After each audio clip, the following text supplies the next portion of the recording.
ನಮಸ್ಕಾರ, ವಿವಿಸಿ ನ್ಯೂಸ್ಗೆ ಸ್ವಾಗತ. ನಾನು ತುಳಸಿ ಹರೀಶ್. ಇದು ಈ ಕ್ಷಣದ ಹೆಡ್ಲೈನ್ಸ್.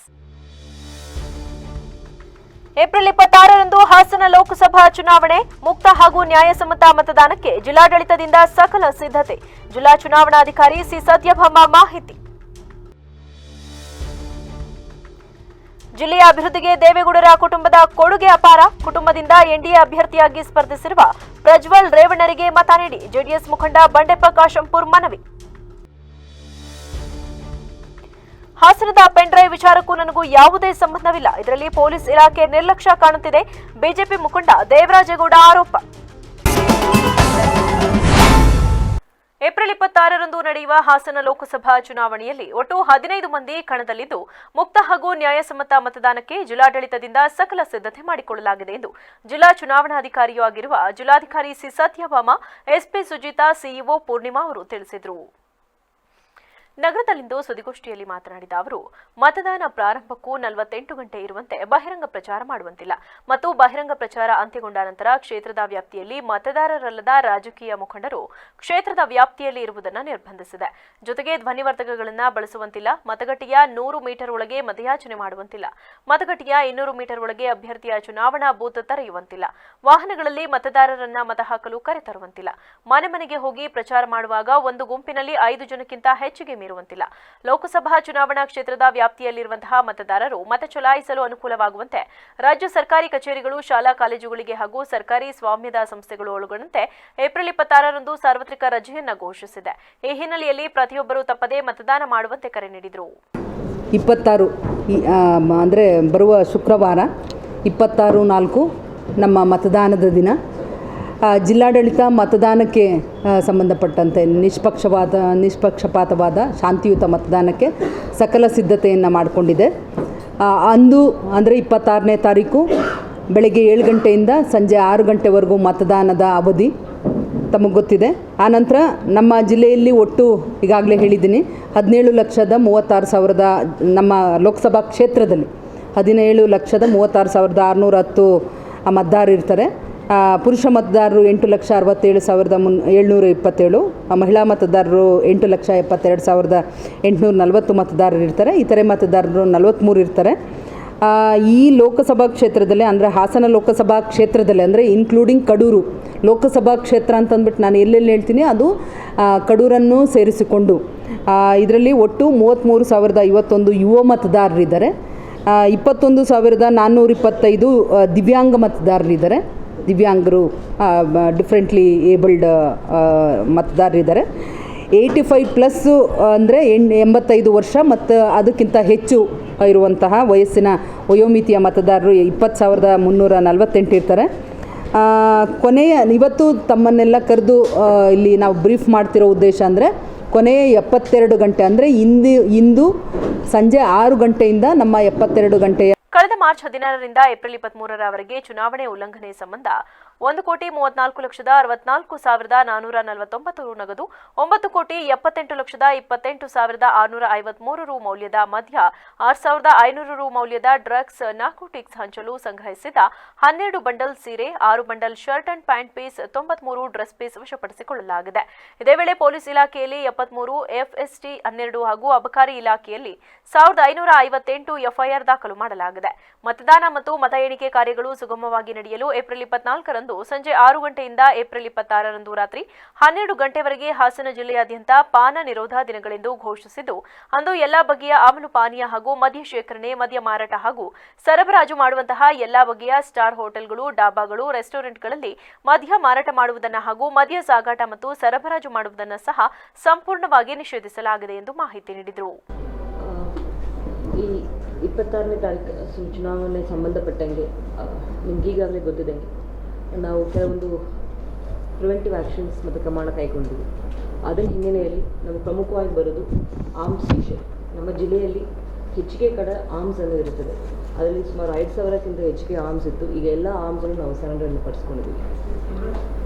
5,000ಕ್ಕಿಂತ ಹೆಚ್ಚಿಗೆ 5,076 ಪ್ರಿಸೈಸ್ ಆಗಿ 5,000.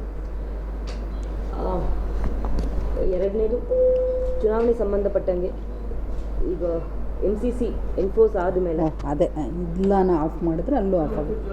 MCC ಕೆಲಸ ಇದೆಯಾ? MCC ಎನ್ಫೋರ್ಸ್ ಆದಮೇಲೆ ಸುಮಾರು 1,000ಕ್ಕಿಂತ ಹೆಚ್ಚಿಗೆ ಕೇಸಸ್ ಪ್ರಿವೆಂಟಿವ್ ಆ್ಯಕ್ಷನ್ಸ್ ಅಡಿಯಲ್ಲಿ 107, 108, 109, 110 1,000ಕ್ಕೂ ಹೆಚ್ಚಿಗೆ ಕೇಸಸನ್ನು ಮಾಡಿದ್ವಿ. ಇದರಲ್ಲಿ 1,300 ಜನನೂ ನಾವು ಪ್ರಿವೆಂಟಿವ್ ಆ್ಯಕ್ಷನ್ಸನ್ನು ತಗೊಂಡಿದ್ವಿ. ಇವರನ್ನು ಬಿಟ್ಟು ಸುಮಾರು 1,200 ಹೆಚ್ಚಿಗೆ ಜನ ಯಾರು ರೌಡಿ ಶೀಟರ್ಸ್ ಅಂತ ಹೇಳ್ತೀವಿ ಜಿಲ್ಲೆಯಲ್ಲಿ, ಮಿಸ್ಕ್ರಿಯೆಂಟ್ ಎಲಿಮೆಂಟ್ಸ್ ಅಂತ ಹೇಳ್ತೀವಿ. ಏಪ್ರಿಲ್ 26ರಂದು ನಡೆಯುವ ಮತದಾನ ಪ್ರಕ್ರಿಯೆಯು ಸುಗಮವಾಗಿ ನಡೆಯಲು ಹಾಗೂ ಮತದಾರರಿಗೆ ಅವಕಾಶ ಕಲ್ಪಿಸುವ ಹಿನ್ನೆಲೆಯಲ್ಲಿ ಹಾಸನ ಜಿಲ್ಲಾ ವ್ಯಾಪ್ತಿಯಲ್ಲಿ ಜರುಗಲಿರುವ ಸಂತೆ ಜಾತ್ರೆಗಳನ್ನು ನಿಷೇಧಿಸಲಾಗಿದೆ. ಏಪ್ರಿಲ್ 24ರ ಸಂಜೆ 6 ಗಂಟೆಯಿಂದ ಏಪ್ರಿಲ್ 27ರ ಮಧ್ಯರಾತ್ರಿ 12 ಗಂಟೆಯವರೆಗೆ ಜಿಲ್ಲೆಯಲ್ಲಿ ಚುನಾವಣೆಯನ್ನ ಶಾಂತಿಯುತವಾಗಿ ಹಾಗೂ ನ್ಯಾಯಸಮ್ಮತವಾಗಿ ನಡೆಸಲು ಜಿಲ್ಲೆಯಾದ್ಯಂತ ಸಿಆರ್ಪಿಸಿ 1973ರ ಕಲಂ 144ರಂತೆ ನಿಷೇಧಾಜ್ಞೆ ಜಾರಿಗೊಳಿಸಲಾಗಿದೆ. 5 ಜನರಿಗಿಂತ ಹೆಚ್ಚು ಹೋಗುವುದನ್ನು ನಿಷೇಧಿಸಿದೆ. ಮನೆ ಪ್ರಚಾರಕ್ಕಾಗಿ 5 ಜನರಿಗೂ ಮೀರದೆ ತಂಡಗಳಲ್ಲಿ ಹೋಗಬಹುದಾಗಿದೆ. ಮತದಾನ ಮಾಡಲು ಸುಮಾರು 12 ಗುರುತಿನ ಚೀಟಿ ಗೊತ್ತುಪಡಿಸಲಾಗಿದೆ. ಆದರೆ ಎಲ್ಲಾ ಮತದಾರರು ಎಪಿಕ್ ಚೀಟಿ ಜೊತೆಯಲ್ಲೇ ಬಂದು ಹಕ್ಕು ಚಲಾಯಿಸಬೇಕು. ಜಿಲ್ಲೆಯಲ್ಲಿ ಪೋಸ್ಟಲ್ ಬ್ಯಾಲೆಟ್ ಮೂಲಕ ಮತದಾನ ಮಾಡಲು 85 ವರ್ಷ ಮೇಲ್ಪಟ್ಟ 2636 ದಿವ್ಯಾಂಗ 1373 ಮತದಾರರು ಮನೆಯಿಂದಲೇ ಮತದಾನ ಮಾಡಲು ನೋಂದಾಯಿಸಿಕೊಂಡಿದ್ದರು. ಇವರಲ್ಲಿ ಒಟ್ಟು 3871 ಮತದಾರರು ತಮ್ಮ ಹಕ್ಕು ಚಲಾಯಿಸಿದ್ದಾರೆ. ಅದೇ ರೀತಿ ಎವಿಎಸ್ 1038 ಮತದಾರರು ಮತ ಚಲಾಯಿಸಿದ್ದಾರೆ. ಇನ್ನು ಹಾಸನ ಲೋಕಸಭಾ ಕ್ಷೇತ್ರದಲ್ಲಿ 1797 ಮಂದಿ ಇತರೆ ಕ್ಷೇತ್ರಗಳ ಅಧಿಕಾರಿ ಸಿಬ್ಬಂದಿ ಚುನಾವಣಾ ಕರ್ತವ್ಯ ನಿರ್ವಹಿಸುತ್ತಿದ್ದು, ಇವರಲ್ಲಿ 1762 ಮಂದಿ ಈಗಾಗಲೇ ಮತ ಚಲಾಯಿಸಿದ್ದಾರೆ. ಉಳಿದ ಮತದಾರರು ಏಪ್ರಿಲ್ 25ರಂದು ನಡೆಯುವ ಮಸ್ಟರಿಂಗ್ ದಿನದಂದು ಸಹ ಮತ ಚಲಾಯಿಸಬಹುದಾಗಿದೆ ಎಂದರು. ಹಾಸನ ಲೋಕಸಭಾ ಸಾರ್ವತ್ರಿಕ ಚುನಾವಣೆ ಏಪ್ರಿಲ್ 26, 2024ರಂದು ನಡೆಯೋದು ನಮಗೆಲ್ಲ ಗೊತ್ತೇ ಇದೆ. ಹಾಸನ ಲೋಕಸಭಾ ಕ್ಷೇತ್ರದಲ್ಲಿ ಒಟ್ಟು ಕಡೂರನ್ನು ಸೇರಿಸಿ 2221 ಮತಗಟ್ಟೆಗಳಿದ್ದಾವೆ. ಆ ಪೈಕಿ ಹಾಸನ ಜಿಲ್ಲೆಯಲ್ಲಿ 1968 ಮತಗಟ್ಟೆಗಳಿವೆ. 2019ರ ಲೋಕಸಭಾ ಚುನಾವಣೆಯಲ್ಲಿ 77.16% ಮತದಾನವಾಗಿರುತ್ತದೆ. ಹಾಸನ ಲೋಕಸಭಾ 2019ರಲ್ಲಿ ರಾಷ್ಟ್ರೀಯ ಸರಾಸರಿ ಮತದಾನ 67.04% ಇದೆ. 2019ರ ರಾಷ್ಟ್ರೀಯ ಸರಾಸರಿ ಮತದಾನ ಆ ರೀತಿ ನೋಡಿಕೊಂಡಾಗ ನಮ್ಮಲ್ಲಿ ಚೆಕ್ ಮಾಡಿದಾಗ ನಮಗೆ 67.04ಕ್ಕಿಂತ ಕಡಿಮೆ ಇರುವಂತಹ ಮತಗಟ್ಟೆಗಳು ಸುಮಾರು 190 ಮತಗಟ್ಟೆಗಳಿದ್ದಾವೆ. ಅದರಲ್ಲಿ ಶ್ರವಣಬೆಳಗೊಳ 24, ಅರಸೀಕೆರೆ 20, ಬೇಲೂರು 15, ಹಾಸನ 109, ಹೊಳೆನರಸೀಪುರ 6, ಅರ್ಕಲ್ಗೂಡು ಮತ್ತು ಸಕಲೇಶಪುರ ವಿಧಾನಸಭಾ ಕ್ಷೇತ್ರದಲ್ಲಿ 12 ಮತಗಟ್ಟೆಗಳಿವೆ. ಇದರಲ್ಲಿ ಹಾಸನ ವಿಧಾನಸಭಾ ಕ್ಷೇತ್ರಕ್ಕೆ ಸಂಬಂಧಿಸಿದಂತೆ ಅದರಲ್ಲೂ ನಗರ ಪ್ರದೇಶದಲ್ಲಿ ಅತಿ ಹೆಚ್ಚಾಗಿ 85 ಮತಗಟ್ಟೆಗಳಲ್ಲಿ 67.04ಕ್ಕಿಂತ ಕಡಿಮೆ ಮತದಾನ ಆಗಿರುವಂತಹ ಮತಗಟ್ಟೆಗಳಿದ್ದಾವೆ. ಇದನ್ನು ನೋಡಿಕೊಂಡು ನಾವು ಏನು ಕ್ರಮ ತಗೊಂಡಿದ್ದೀವಿ ಅಂದರೆ ಈ 190 ಮತಗಟ್ಟೆಗಳನ್ನು ಫೋಕಸ್ ಮಾಡಿ ಮನೆಗಳಿಗೆ ರೌಂಡ್ ಸ್ಟಿಕ್ಕರ್ನ ಅಂಟಿಸಿದ್ದೀವಿ. ಜಿಲ್ಲೆಯ ಅಭಿವೃದ್ಧಿಗೆ ದೇವೇಗೌಡರ ಕುಟುಂಬದ ಕೊಡುಗೆ ಹೆಚ್ಚಿದ್ದು, ಅವರ ಕುಟುಂಬದಿಂದ ಎನ್ಡಿಎ ಅಭ್ಯರ್ಥಿಯಾಗಿ ಸ್ಪರ್ಧಿಸಿರುವ ಪ್ರಜ್ವಲ್ ರೇವಣ್ಣರಿಗೆ ಮತ ನೀಡುವಂತೆ ಜೆಡಿಎಸ್ ಮುಖಂಡ ಬಂಡೆಪ್ಪ ಕಾಶಂಪುರ್ ಮನವಿ ಮಾಡಿದರು. ಹಾಸನದಲ್ಲಿಂದು ಪತ್ರಿಕಾಗೋಷ್ಠಿಯಲ್ಲಿ ಮಾತನಾಡಿದ ಅವರು, ಮೋದಿ ಅವರನ್ನ ಮತ್ತೊಮ್ಮೆ ಪ್ರಧಾನಿ ಮಾಡುವ ಉದ್ದೇಶದಿಂದ ಬಿಜೆಪಿ ಜೆಡಿಎಸ್ ಮೈತ್ರಿ ಮಾಡಿಕೊಂಡಿದೆ. ಈ ಬಾರಿ ಹೆಚ್ಚಿನ ಸ್ಥಾನದಲ್ಲಿ ಗೆಲುವಿನೊಂದಿಗೆ ಮತ್ತೊಮ್ಮೆ ಎನ್ಡಿಎ ಅಧಿಕಾರಕ್ಕೆ ಬರುವ ಬಲವಾದ ವಿಶ್ವಾಸವಿದೆ. ಕರ್ನಾಟಕದ ಎಲ್ಲಾ ಕ್ಷೇತ್ರದಲ್ಲೂ ಬಿಜೆಪಿ ಜೆಡಿಎಸ್ ಮೈತ್ರಿಯಾಗಿದ್ದು 28ಕ್ಕೆ 28 ಕ್ಷೇತ್ರದಲ್ಲಿ ಗೆಲುವು ಸಾಧಿಸಿದರೂ ಆಶ್ಚರ್ಯವಿಲ್ಲ. ಮಾಜಿ ಪ್ರಧಾನಿ ದೇವೇಗೌಡರು ಕೇಂದ್ರದಲ್ಲಿ ಯಾವುದೇ ಪಕ್ಷ ಆಡಳಿತದಿದ್ದರೂ ಸಹ ತಮ್ಮ ಜಿಲ್ಲೆಗೆ ಬೇಕಾದ ಕಾಮಗಾರಿಗಳ ಬಗ್ಗೆ ಅನುಮೋದನೆ ಪಡೆದು ಅಭಿವೃದ್ಧಿ ಮಾಡುತ್ತಿದ್ದರು. ಹಾಸನ ಜಿಲ್ಲೆಗೆ ಅವರ ಕೊಡುಗೆ ಅಪಾರವಿದೆ. ಎಚ್.ಡಿ. ಕುಮಾರಸ್ವಾಮಿ ಅವರು ಮುಖ್ಯಮಂತ್ರಿಯಾಗಿದ್ದಾಗ ಆ ಅವಧಿಯಲ್ಲಿ ಸಚಿವನಾಗಿ ಸೇವೆ ಸಲ್ಲಿಸಿದೆ. ಈ ವೇಳೆ ಕ್ಯಾಬಿನೆಟ್ನಲ್ಲಿ ಮಾತನಾಡುವಾಗ ದೇವೇಗೌಡರ ಕುಟುಂಬ ಮರೆಯದೆ ಹಾಸನ ಜಿಲ್ಲೆಯ ಸಮಸ್ಯೆ ಹಾಗೂ ಅಭಿವೃದ್ಧಿ ಕುರಿತು ಚರ್ಚೆ ಮಾಡುತ್ತಿದ್ದರು ಎಂದು ಸ್ಮರಿಸಿದ ಅವರು, ಕಾಂಗ್ರೆಸ್ ಗ್ಯಾರಂಟಿ ಮೂಲಕ ಮತ ಸೆಳೆಯಲು ಪ್ರಯತ್ನಿಸುತ್ತಿದೆ. ಆದರೆ ಗ್ಯಾರಂಟಿಗಳು ಇದೀಗ ಕೆಲಸ ಮಾಡುತ್ತಿಲ್ಲ. ಆದ್ದರಿಂದ ಪತ್ರಿಕೆಗಳಿಗೆ ಜಾಹೀರಾತು ನೀಡುವಾಗಲೂ ಗ್ಯಾರಂಟಿಗಳ ವಿಷಯವನ್ನ ಮರೆಮಾಚಿ ಕೇವಲ ಕೇಂದ್ರ ಸರ್ಕಾರವನ್ನ ದೂರುವ ಕೆಲಸವನ್ನ ಕಾಂಗ್ರೆಸ್ ಸರ್ಕಾರ ಮಾಡುತ್ತಿದೆ. ಕೇಂದ್ರ ಸರ್ಕಾರ ರಾಜ್ಯಕ್ಕೆ ಚೊಂಬು ನೀಡಿದೆ ಎಂಬ ಜಾಹೀರಾತುಗಳನ್ನು ನೀಡುವ ಮೂಲಕ ಕಾಲೆಳೆಯುವ ಪ್ರಯತ್ನ ಮಾಡುತ್ತಿದ್ದಾರೆ. ಜೂನ್ 4ರಂದು ಜನ ಯಾರಿಗೆ ಚೊಂಬನ ನೀಡುತ್ತಾರೆ ಎಂದು ತಿಳಿಯುತ್ತದೆ, ನೋಡೋಣ ಎಂದರು. ಇವತ್ತೇನು ಕರ್ನಾಟಕದಲ್ಲಿ ಮೊದಲನೇ ಹಂತದ್ದು ಏಪ್ರಿಲ್ 26ನೇ ತಾರೀಕಿಗೆ ಲೋಕಸಭೆ ಚುನಾವಣೆ ನಡೀತಾ ಇದೆ. ಅದರಲ್ಲಿ ಹಾಸನ ಲೋಕಸಭೆ ಕ್ಷೇತ್ರದಿಂದ ಪ್ರಜ್ವಲ್ ರೇವಣ್ಣವರೇನು ನಿಂತಿದ್ದಾರೆ, ಅದು NDA ಅಭ್ಯರ್ಥಿಯಾಗಿ ಅವ್ರ ಪರವಾಗಿ ಅನ್ನೋದಲ್ಲ ಇವತ್ತು ನಾಳೆ ಮತಯಾಚನೆ ಮಾಡಲಿಕ್ಕೆ ಇಲ್ಲಿ ಸುಮಾರು ಕಡೆ ಹೋಗ್ತಾ ಇದ್ದೀನಿ. ಅದಕ್ಕಿಂತ ಮೊದಲು ನಮ್ಮ ಪತ್ರಕರ್ತ ಸ್ನೇಹಿತರಿಗೆ ಕೆಲವು ವಿಷಯಗಳು ಹಂಚ್ಕೊಂಬರಿ ಅಂತ ತಮ್ಮ ಹತ್ರ ಮಾತಾಡ್ತಾ ಇದ್ದೀನಿ. ತಮಗೆ ಗೊತ್ತಿದೆ, ಹಾಸನ ಅಂದ ತಕ್ಷಣ ಸನ್ಮಾನ್ಯ ಹಿರಿಯರು, ನಮ್ಮ ಪಕ್ಷದ ರಾಷ್ಟ್ರ ಅಧ್ಯಕ್ಷರು, ಮಾಜಿ ಪ್ರಧಾನಿಗಳು ದೇವೇಗೌಡರ ನೆನಪಾಗುತ್ತೆ. ಭಾಳಷ್ಟೇನದಲ್ಲ, ಸುದೀರ್ಘವಾಗಿ ರಾಜಕೀಯ ಜೀವನದಲ್ಲಿ ಅವ್ರದ್ದು ಒಂದು ದೊಡ್ಡ ಕೊಡುಗೆ ಇಲ್ಲಿದೆ. ಅಷ್ಟೇ ಅಲ್ಲ, ಪತ್ರಿಕಾಗೋಷ್ಠಿಯಲ್ಲಿ ಹುಡಾ ಮಾಜಿ ಅಧ್ಯಕ್ಷ ನವಿಲೆ ಅಣ್ಣಪ್ಪ, ಜೆಡಿಎಸ್ ತಾಲೂಕು ಘಟಕದ ಅಧ್ಯಕ್ಷ ಎಸ್ ದ್ಯಾವೇಗೌಡ, ಕೇಶವಮೂರ್ತಿ, ನಾಗಣ್ಣ, ಮಾಜಿ ಶಾಸಕ ಲಿಂಗೇಶ್ ಇತರರಿದ್ದರು. ಹಾಸನದ ಪೆನ್ಡ್ರೈವ್ ವಿಚಾರಕ್ಕೂ ವಿಡಿಯೋ ಹರಿಬಿಟ್ಟಿರುವ ವಿಚಾರಕ್ಕೂ ನನಗೂ ಯಾವುದೇ ಸಂಬಂಧವಿಲ್ಲ. ಇದರಲ್ಲಿ ಪೊಲೀಸ್ ಇಲಾಖೆ ನಿರ್ಲಕ್ಷ್ಯ ಕಾಣುತ್ತಿದೆ ಎಂದು ಬಿಜೆಪಿ ಮುಖಂಡ ದೇವರಾಜೇಗೌಡ ಆರೋಪಿಸಿದರು. ಸುದ್ದಿಗೋಷ್ಠಿಯನ್ನುದ್ದೇಶಿಸಿ ಮಾತನಾಡಿದ ಅವರು, ತಮ್ಮ ರಾಜಕೀಯ ಬೇಳೆ ಬಯಸಿಕೊಳ್ಳಲು ಕಾಂಗ್ರೆಸ್ ಪಕ್ಷ ಹಾಸನ ಜಿಲ್ಲೆಯ ಮಹಿಳೆಯರ ಶೀಲವನ್ನ ಅಸ್ತ್ರವನ್ನಾಗಿ ಬಳಸಿಕೊಂಡಿರುವುದು ನಾಚಿಕೆಗೇಡಿನ ಸಂಗತಿ. ಇದಿಷ್ಟೇ ಅಲ್ಲದೆ ಇನ್ನೂ ಹಲವು ವಿಡಿಯೋಗಳನ್ನು ಹರಿಬಿಡಲು ಸಿದ್ಧತೆ ಮಾಡಿಕೊಂಡಿರುವ ಬಗ್ಗೆ ಮಾಹಿತಿ ಲಭ್ಯವಾಗಿದ್ದು, ಜಿಲ್ಲೆಗೆ 4,000 ಪೆನ್ಡ್ರೈವ್ಗಳು ಬಂದಿದೆ ಎನ್ನಲಾಗುತ್ತಿದೆ. ಚುನಾವಣೆಗೊಂದೆರಡು ದಿನ ಬಾಕಿ ಇರುವಾಗ ವಿಡಿಯೋಗಳನ್ನು ಹರಿಬಿಡಬಹುದೆಂದು ಗುಪ್ತಚರ ಮಾಹಿತಿ ಇದ್ದರೂ ಪೊಲೀಸರು ಈ ವಿಚಾರದಲ್ಲಿ ಗಮನ ಹರಿಸಿಲ್ಲ. ಈಗ ಹೊರಬಂದಿರುವ ವಿಡಿಯೋಗಳು ಅಸಲಿಯೋ ನಕಲಿಯೋ ಗೊತ್ತಿಲ್ಲ. ಈ ಬಗ್ಗೆ ಸ್ವಯಂ ಪ್ರೇರಿತ ದೂರು ದಾಖಲಿಸಿಕೊಂಡು ಶೀಘ್ರ ತನಿಖೆ ನಡೆಸಿ ಪೆನ್ಡ್ರೈವ್ ಹಂಚಿದವರ ವಿರುದ್ಧ ಕ್ರಮ ಕೈಗೊಳ್ಳಬೇಕು ಎಂದು ಆಗ್ರಹಿಸಿದರಲ್ಲದೆ ಇದೇ ಸಂದರ್ಭದಲ್ಲಿ ತಾವು ಎನ್ಡಿಎ ಅಭ್ಯರ್ಥಿಗೆ ತಮ್ಮ ಬೆಂಬಲ ನೀಡುವುದಾಗಿ ತಿಳಿಸಿದರು. ಸಬ್ಜೆಕ್ಟು ನಿನ್ನೆಯಿಂದ ಉದ್ಭವ ಆಗಿದೆ. ನಾನು ನನ್ನ ಪ್ರಮುಖ ಕೇಸ್ಗಳ ವಿಚಾರವಾಗಿ ನಾನು ನಿನ್ನೆ ಬೆಂಗಳೂರಿಗೆ ಹೋಗಿದ್ದೇನೆ. ನನಗೆ ಹಲವಾರು ಸ್ನೇಹಿತರು ಮತ್ತು ಕೆಲವು ಮಾಧ್ಯಮ ಮಿತ್ರರು ನನಗೆ ಫೋನ್ ಮಾಡಿದ್ರು. ನನಗೆ ಸರ್, ಹಾಸನದಲ್ಲಿ ಪೆನ್ಡ್ರೈವು ಕಹಳೆ ಪ್ರಾರಂಭ ಆಗಿದೆ, ಅಲ್ಲಿ ಕೆಲವು ಅಶ್ಲೀಲವಾದಂಥ ವಿಡಿಯೋಗಳು ಬಿಡುಗಡೆ ಆಗ್ತಾಯಿದ್ದಾವೆ ಅಂತೇಳಿ ಹೇಳಿದ್ರು. ನಾನು ನಂಬಲಿಲ್ಲ ನಾನಲ್ಲಿ. ಆದರೆ ನಾನು ಒಂದು 3:30-4 ಗಂಟೆ ಮೇಲೆ ವಿಚಾರ ಗೊತ್ತಾಯ್ತು ನನಗೆ, ಸತ್ಯಾಸತ್ಯತೆಗಳು ಬಂತು ಅಲ್ಲಿ. ಆದರೆ ಕೆಲವು ಪತ್ರಿಕೆಗಳಲ್ಲಿ ಮತ್ತು ಸೋಷಿಯಲ್ ಮೀಡಿಯಾದಲ್ಲಿ ನನ್ನ ಒಂದು ಪತ್ರ ಬಿಡುಗಡೆ ಆಗಿದೆ. ಅದರಲ್ಲಿ ನಾನು ನಮ್ಮ ಪಕ್ಷದ ಅಧ್ಯಕ್ಷರಿಗೆ ಬರೆದಂಥ ಒಂದು ತುರ್ತು ರಹಸ್ಯ ಪತ್ರ ಅಂತೇಳಿ ನಾನು 23/12/2023 ಒಂದು ಪತ್ರವನ್ನು ಬರೆದಿದ್ದೆ ನಾನಲ್ಲಿ. ಅದಕ್ಕಿಂತ ಮೊದಲು ನಾನು ನಮ್ಮ ರಾಷ್ಟ್ರೀಯ ನಾಯಕರಾದಂಥ JP ನಡ್ಡಾಜಿಯವರಿಗೆ, ಅಮಿತ್ ಶಾಜಿಯವರಿಗೆ, ಮೋದಿಜಿಯವರಿಗೆ ಕುರುಬ ಸಮುದಾಯ ಮಾತ್ರವೇ ಅಲ್ಲದೆ ಹಿಂದುಳಿದವರು, ದಲಿತರು, ಅಲ್ಪಸಂಖ್ಯಾತರ ಸಮಗ್ರ ಅಭಿವೃದ್ಧಿಯೊಂದಿಗೆ ಸರ್ವೇ ಜನಃ ಸುಖಿನೋ ಭವಂತು ಎನ್ನುವ ತತ್ವ ಅನುಸರಿಸುತ್ತಿರುವ ಕಾಂಗ್ರೆಸ್ ಪಕ್ಷದ ಬಗ್ಗೆ ಮಾತನಾಡಲು ಹುಡಾ ಮಾಜಿ ಅಧ್ಯಕ್ಷ ನವಿಲೆ ಅಣ್ಣಪ್ಪ ಅವರಿಗೆ ಯಾವುದೇ ನೈತಿಕತೆ ಹಕ್ಕಿಲ್ಲ ಎಂದು ಕಾಂಗ್ರೆಸ್ ಮುಖಂಡ ಪ್ರಸನ್ನಕುಮಾರ್ ಹೇಳಿದರು. ಹಾಸನದಲ್ಲಿಂದು ಪತ್ರಿಕಾಗೋಷ್ಠಿಯಲ್ಲಿ ಮಾತನಾಡಿದ ಅವರು, ನವಿಲೆ ಅಣ್ಣಪ್ಪ ಅವರು ಕಾಂಗ್ರೆಸ್ ಕುರುಬ ಸಮುದಾಯದ ವಿರೋಧಿಯಾಗಿದ್ದಾರೆ. ನಮ್ಮ ಸಮುದಾಯದವರು ಮತ ಹಾಕಬಾರದು ಎಂದು ಮಾತನಾಡಿರುವುದು ಖಂಡನೀಯ. ರಾಜ್ಯದಲ್ಲಿ ಕುರುಬ ಸಮುದಾಯಕ್ಕೆ ಅತಿ ಹೆಚ್ಚು ರಾಜಕೀಯ ಶಕ್ತಿ ನೀಡಿರುವ ಏಕೈಕ ಪಕ್ಷ ಕಾಂಗ್ರೆಸ್ ಮಾತ್ರವೇ ಆಗಿದೆ. ಇಂದು ರಾಜ್ಯದಲ್ಲಿ ದೇವರಾಜ್ ಅರಸ್ ಅವರನ್ನ ಹೊರತುಪಡಿಸಿದರೆ 5 ವರ್ಷಗಳ ಕಾಲ ಮುಖ್ಯಮಂತ್ರಿ ಅವಧಿಯನ್ನ ಪೂರ್ಣಗೊಳಿಸಿದ ಏಕೈಕ ಸಿಎಂ ಸಿದ್ದರಾಮಯ್ಯ ಮಾತ್ರ. ಅಲ್ಲದೆ ಈಗ 2ನೇ ಅವಧಿಗೆ ಸಿಎಂ ಆಗಿ ಮಹಿಳೆಯರು, ಸಮಾಜದ ದುರ್ಬಲರ ಏಳಿಗೆಗಾಗಿ 5 ಗ್ಯಾರಂಟಿಗಳನ್ನು ಅಧಿಕಾರಕ್ಕೆ ಬಂದ ತಕ್ಷಣ ಅನುಷ್ಠಾನ ಮಾಡಿ ಮಾತಿಗೆ ತಪ್ಪದ ತಮ್ಮ ನಡೆಯನ್ನ ಸಾಬೀತು ಮಾಡಿದ್ದಾರೆ. ಸಿದ್ದರಾಮಯ್ಯ ಅವರು ಕುರುಬ ಸಮುದಾಯದ ಪ್ರಶ್ನಾತೀತ ನಾಯಕರಾಗಿದ್ದಾರೆ. ಅವರು ತಮ್ಮ ಸಮಾಜಕ್ಕೆ ನೀಡಿರುವ ಕೊಡುಗೆಗಳನ್ನ ಪಟ್ಟಿ ಮಾಡಲು ಹೊರಟ್ರೆ ದಿನಗಳೇ ಬೇಕಾಗಬಹುದು. ಕಾಂಗ್ರೆಸ್ ಪಕ್ಷ ಸಿದ್ದರಾಮಯ್ಯ ಮಾತ್ರ ಅಲ್ಲದೆ ಎಚ್ ವಿಶ್ವನಾಥ್, HM ರೇವಣ್ಣ, ಭೈರತಿ ಬಸವರಾಜ್, ಸುರೇಶ್ ಮುಂತಾದ ಕುರುಬ ಸಮುದಾಯದ ನಾಯಕರನ್ನ ಘೋಷಿಸಿದೆ. ರಾಜಕೀಯ ಶಕ್ತಿ ನೀಡಿದೆ. ಅಣ್ಣಪ್ಪ ಅವರು, HD ದೇವೇಗೌಡರು ಕುರುಬ ಸಮುದಾಯಕ್ಕೆ ಏನೇನು ಮಾಡಿದ್ದಾರೆ ಎಂದು ಪಟ್ಟಿ ಕೊಟ್ಟಿದ್ದಾರೆ. ಆದರೆ ಜಿಲ್ಲೆ, ರಾಜ್ಯದಲ್ಲಿ ಕುರುಬ ಸಮುದಾಯದ ನಾಯಕರ ಏಳಿಗೆ ಸಹಿಸದೆ ಅತಿ ಹೆಚ್ಚು ತೊಂದರೆ ನೀಡಿದವರು ದೇವೇಗೌಡರು ಎನ್ನುವುದನ್ನು ಮರೆಯುವಂತಿಲ್ಲ ಎಂದು ದೂರಿದರು. ನಿನ್ನೆ 22/4/2024 ಏನು ಹಾಸನ ಜಿಲ್ಲೆಯ ಮಾಜಿ ನಗರಾಭಿವೃದ್ಧಿ ಪ್ರಾಧಿಕಾರದ ಅಧ್ಯಕ್ಷರು, ರಾಜ್ಯ ಕುರುಬ ಸಂಘದ ಉಪಾಧ್ಯಕ್ಷರು ಹಾಗೂ ಇನ್ನಿತರ ಹಲವಾರು ಮುಖಂಡರುಗಳು ಪತ್ರಿಕಾಗೋಷ್ಠಿಯನ್ನು ನಡೆಸಿ ಕಾಂಗ್ರೆಸ್ ಪಕ್ಷದ ಅಂದಿನ ಮುಖಂಡರಾದ G. ಪುಟ್ಟಸ್ವಾಮಿಗೌಡರ ಕಡೆಯಿಂದ ಸಮಾಜಕ್ಕೆ ಭಾಳ ಅನ್ಯಾಯ ಆಗಿದೆ, ತೊಂದರೆ ಆಗಿದೆ ಅಂತ ಹೇಳಿ ಏನು ಒಂದು ಸುಳ್ಳು ಹೇಳಿಕೆಯನ್ನು ನೀಡಿದ್ದಾರೆ.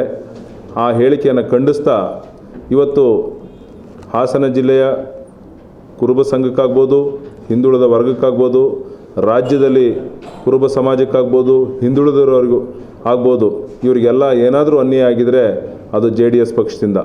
ಯಾಕೆ ಈ ಮಾತು ಹೇಳ್ತೀನಿ ಅಂತ ಅಂದರೆ 1994ನೇ ಇಸ್ವಿನಲ್ಲಿ ದೇವೇಗೌಡರು ಪ್ರಧಾನಮಂತ್ರಿಯಾದ ನಂತರದಲ್ಲಿ ಅವತ್ತು ಮುಖ್ಯಮಂತ್ರಿ ಆಗೋ ಅವಕಾಶ ಮಾನ್ಯ ಸಿದ್ದರಾಮಯ್ಯನವ್ರಿಗೆ ಇತ್ತು. ಅವತ್ತು ಮಾನ್ಯ ಸಿದ್ದರಾಮಯ್ಯನವ್ರಿಗೆ ಮುಖ್ಯಮಂತ್ರಿ ಹುದ್ದೆಯನ್ನು ತಪ್ಪಿಸಿದ್ದು ಇದೇ JDS ಪಕ್ಷದ ಮುಖಂಡರು. ಅದೇ ರೀತಿ ತದನಂತರದಲ್ಲಿ ಮತ್ತೆ ಸಿದ್ದರಾಮಯ್ಯನವರ ಅದೃಷ್ಟ ಪರೀಕ್ಷೆ 2004ರಲ್ಲಿ ಚುನಾವಣೆಯಲ್ಲಿ ಅತಂತ್ರ ಪರಿಸ್ಥಿತಿ ಬಂದಂಥ ಸಂದರ್ಭದಲ್ಲಿ ಕಾಂಗ್ರೆಸ್ 80 ಸೀಟು, JDS. ಪತ್ರಿಕಾಗೋಷ್ಠಿಯಲ್ಲಿ ಪ್ರಸನ್ನಕುಮಾರ್, ಮಂಜೇಗೌಡ, ಧರ್ಮೇಗೌಡ, ದಿವಾಕರ್ ಗೌಡ, ಕೋಮಲೇಶ್ ಇದ್ದರು. ಸಂಸದ ಹಾಸನ ಲೋಕಸಭಾ ಕ್ಷೇತ್ರದ NDA ಅಭ್ಯರ್ಥಿ ಪ್ರಜ್ವಲ್ ರೇವಣ್ಣ ಅವರು ಹೊರಡಿಸಿರುವ ಸಾಧನೆಗಳ ಕರಪತ್ರದಲ್ಲಿ ರೈಲುಗಳ ನಿಲುಗಡೆಗೆ ಕ್ರಮ ಕೈಗೊಂಡಿರುವ ಬಗ್ಗೆ ಸುಳ್ಳು ಮಾಹಿತಿ ನೀಡಿದ್ದಾರೆ ಎಂದು ಪಕ್ಷೇತರ ಅಭ್ಯರ್ಥಿ ರಾಧಮ್ಮ ಜನಸ್ಪಂದನ ಟ್ರಸ್ಟ್ ಅಧ್ಯಕ್ಷ ಹೇಮಂತ್ ಕುಮಾರ್ ಆರೋಪಿಸಿದರು. ಹಾಸನದಲ್ಲಿಂದು ಪತ್ರಿಕಾಗೋಷ್ಠಿಯಲ್ಲಿ ಮಾತನಾಡಿದ ಅವರು, ಆಲೂರು, ಹಿರಿಸೇವೆ, ದುದ್ದ, ಮೊಸಳೆ ಹೊಸಳಿಗಳಲ್ಲಿ ರೈಲು ನಿಲುಗಡೆಯನ್ನ ತಮ್ಮ ಸಾಧನೆ ಎಂದು ಕರಪತ್ರದಲ್ಲಿ ಮುದ್ರಿಸಿಕೊಂಡಿದ್ದಾರೆ. ಆದರೆ ಹಿರಿಸೇವೆ, ದುದ್ದ, ಮೊಸಳೆ ಹೊಸಳಿಗಳಲ್ಲಿ ರೈಲು ನಿಲುಗಡೆ ಇರುವುದಿಲ್ಲ. ಬೆಂಗಳೂರು ಕಾರವಾರ ಎಕ್ಸ್ಪ್ರೆಸ್ ರೈಲು ಆಲೂರಿನಲ್ಲಿ ನಿಲುಗಡೆ ನೀಡುತ್ತಿದೆ. ಅದರ ಹಿಂದೆ ನನ್ನ ಹೋರಾಟವಿದೆ ಹೊರತು ಪ್ರಜ್ವಲ್ ಪಾತ್ರವಿಲ್ಲ. ನಾನು ದೆಹಲಿಗೆ ಹೋಗಿ ರೈಲ್ವೆ ಸಚಿವ ಅಶ್ವಿನಿ ವೈಷ್ಣವ್ ಅವರಿಗೆ ಮನವಿ ನೀಡಿ ನಡೆಸಿದ ಶ್ರಮದ ಫಲವಾಗಿ ಆಲೂರಿನಲ್ಲಿ ರೈಲು ನಿಲುಗಡೆ ಇಲಾಖೆ ಆದೇಶ ಹೊರಡಿಸಿತು. ಈ ಸಂಬಂಧ ನನಗೆ ಹಿಂಬರಹ ಸಹ ನೀಡಿದೆ. ಮುಂದಿನ ದಿನಗಳಲ್ಲಿ ಜಿಲ್ಲೆಯಾದ್ಯಂತ ಸಂಚರಿಸಿ ಜನರ ಸಮಸ್ಯೆಗಳನ್ನು ಬಗೆಹರಿಸಲು ಹೋರಾಟ ನಡೆಸುತ್ತೇನೆ ಎಂದರು. ವಿಚಾರಗಳನ್ನು ಮತ್ತು ಹೋರಾಟಗಳನ್ನು ಮೂಲಭೂತ ಸೌಕರ್ಯಕ್ಕಾಗಿ ಏನು ಜಿಲ್ಲೆಯಲ್ಲಿ ಹಲವಾರು ಸಣ್ಣಪುಟ್ಟ ತಾಲೂಕುಗಳು ಕೇಂದ್ರದ ಯೋಜನೆಗಳನ್ನು ತಲುಪಿಸಲು ವಿಫಲವಾಗಿತ್ತು, ಅದಕ್ಕೆ ಧ್ವನಿಗೂಡಿಸಬೇಕು ಅಂತ ನಾನು ಪಕ್ಷೇತರವಾಗಿ ನಿಂತು ಸ್ಪರ್ಧೆ ಮಾಡ್ತಾಯಿದ್ದೀನಿ. ಸಮಸ್ತ ಹಾಸನದ ಲೋಕಸಭಾ ಕ್ಷೇತ್ರದ ಮತದಾರರು ಹಾಗೂ ಮಾಧ್ಯಮ ಸ್ನೇಹಿತರು ಹಾಗೂ ಮಾಧ್ಯಮ ಮಿತ್ರರ ಬಳಿ ನಿಮ್ಮ ಹತ್ರ ಒಂದು ವಿಚಾರವನ್ನು ಸ್ಪಷ್ಟಪಡಿಸ್ತಿದ್ದೀನಿ. ಇದು ಅವ್ರದ್ದು ಚುನಾವಣೆ ತಮ್ಮ ಸಾಧನೆ ಏನಿದೆ ಅನ್ನೋದು ಅವ್ರದ್ದೊಂದು ಕರಪತ್ರ, ಅವ್ರ ಸಾಧನೆ. ನೋಡಿ, ರೈಲ್ವೆ ಅಭಿವೃದ್ಧಿ ಅಂತ ಹಾಕಿದ್ದಾರೆ. ಈ ರೈಲ್ವೆ ಅಭಿವೃದ್ಧಿನಲ್ಲಿ ಹಾಸನ ಜಿಲ್ಲೆ ಆಲೂರು, ಮೊಸಳೆ ಹೊಸಳ್ಳಿ, ದುದ್ದ ರೈಲು ನಿಲ್ದಾಣಗಳಲ್ಲಿ ರೈಲು ನಿಲುಗಡೆ ಅಂತ ಹಾಕಿದ್ದಾರೆ, ಹಾಗೂ ಹಿರಿಸೇವೆ ಅಂತ ಹಾಕಿದ್ದಾರೆ. ಸೊ ದಯಮಾಡಿ ಇದನ್ನು ನಾನು ರೈಲ್ವೆ ಅಧಿಕಾರಿ ಹತ್ರ ಪರಿಶೀಲನೆ ಮಾಡಿದ್ದೀನಿ, ಆನ್ಲೈನಲ್ಲೂ ಪರಿಶೀಲನೆ ಮಾಡಿದ್ದೀನಿ, ತಾವು ಮಾಡ್ಬೋದು. ದುದ್ದಾದಲ್ಲಿ ರೈಲು ನಿಲ್ತಾ ಇಲ್ಲ, ಮೊಸಳೆ ಹೊಸಳ್ಳಿ ರೈಲು ನಿಲ್ತಾ ಇಲ್ಲ, ಮತ್ತು ಹಿರಿಸೇವೆಗೂ ರೈಲು ನಿಲ್ತಾ ಇಲ್ಲ. ಏನು ಕಾರವಾರ ಎಕ್ಸ್ಪ್ರೆಸ್ ಅಂತ ಹಾಕಿದಾರಲ್ಲ, ಅದು ಆಲೂರಿಗೂ ಬರುತ್ತೆ. ಆಲೂರಲ್ಲಿ ಮಾತ್ರ ರೈಲು ನಿಲ್ತಾ ಇರೋದು.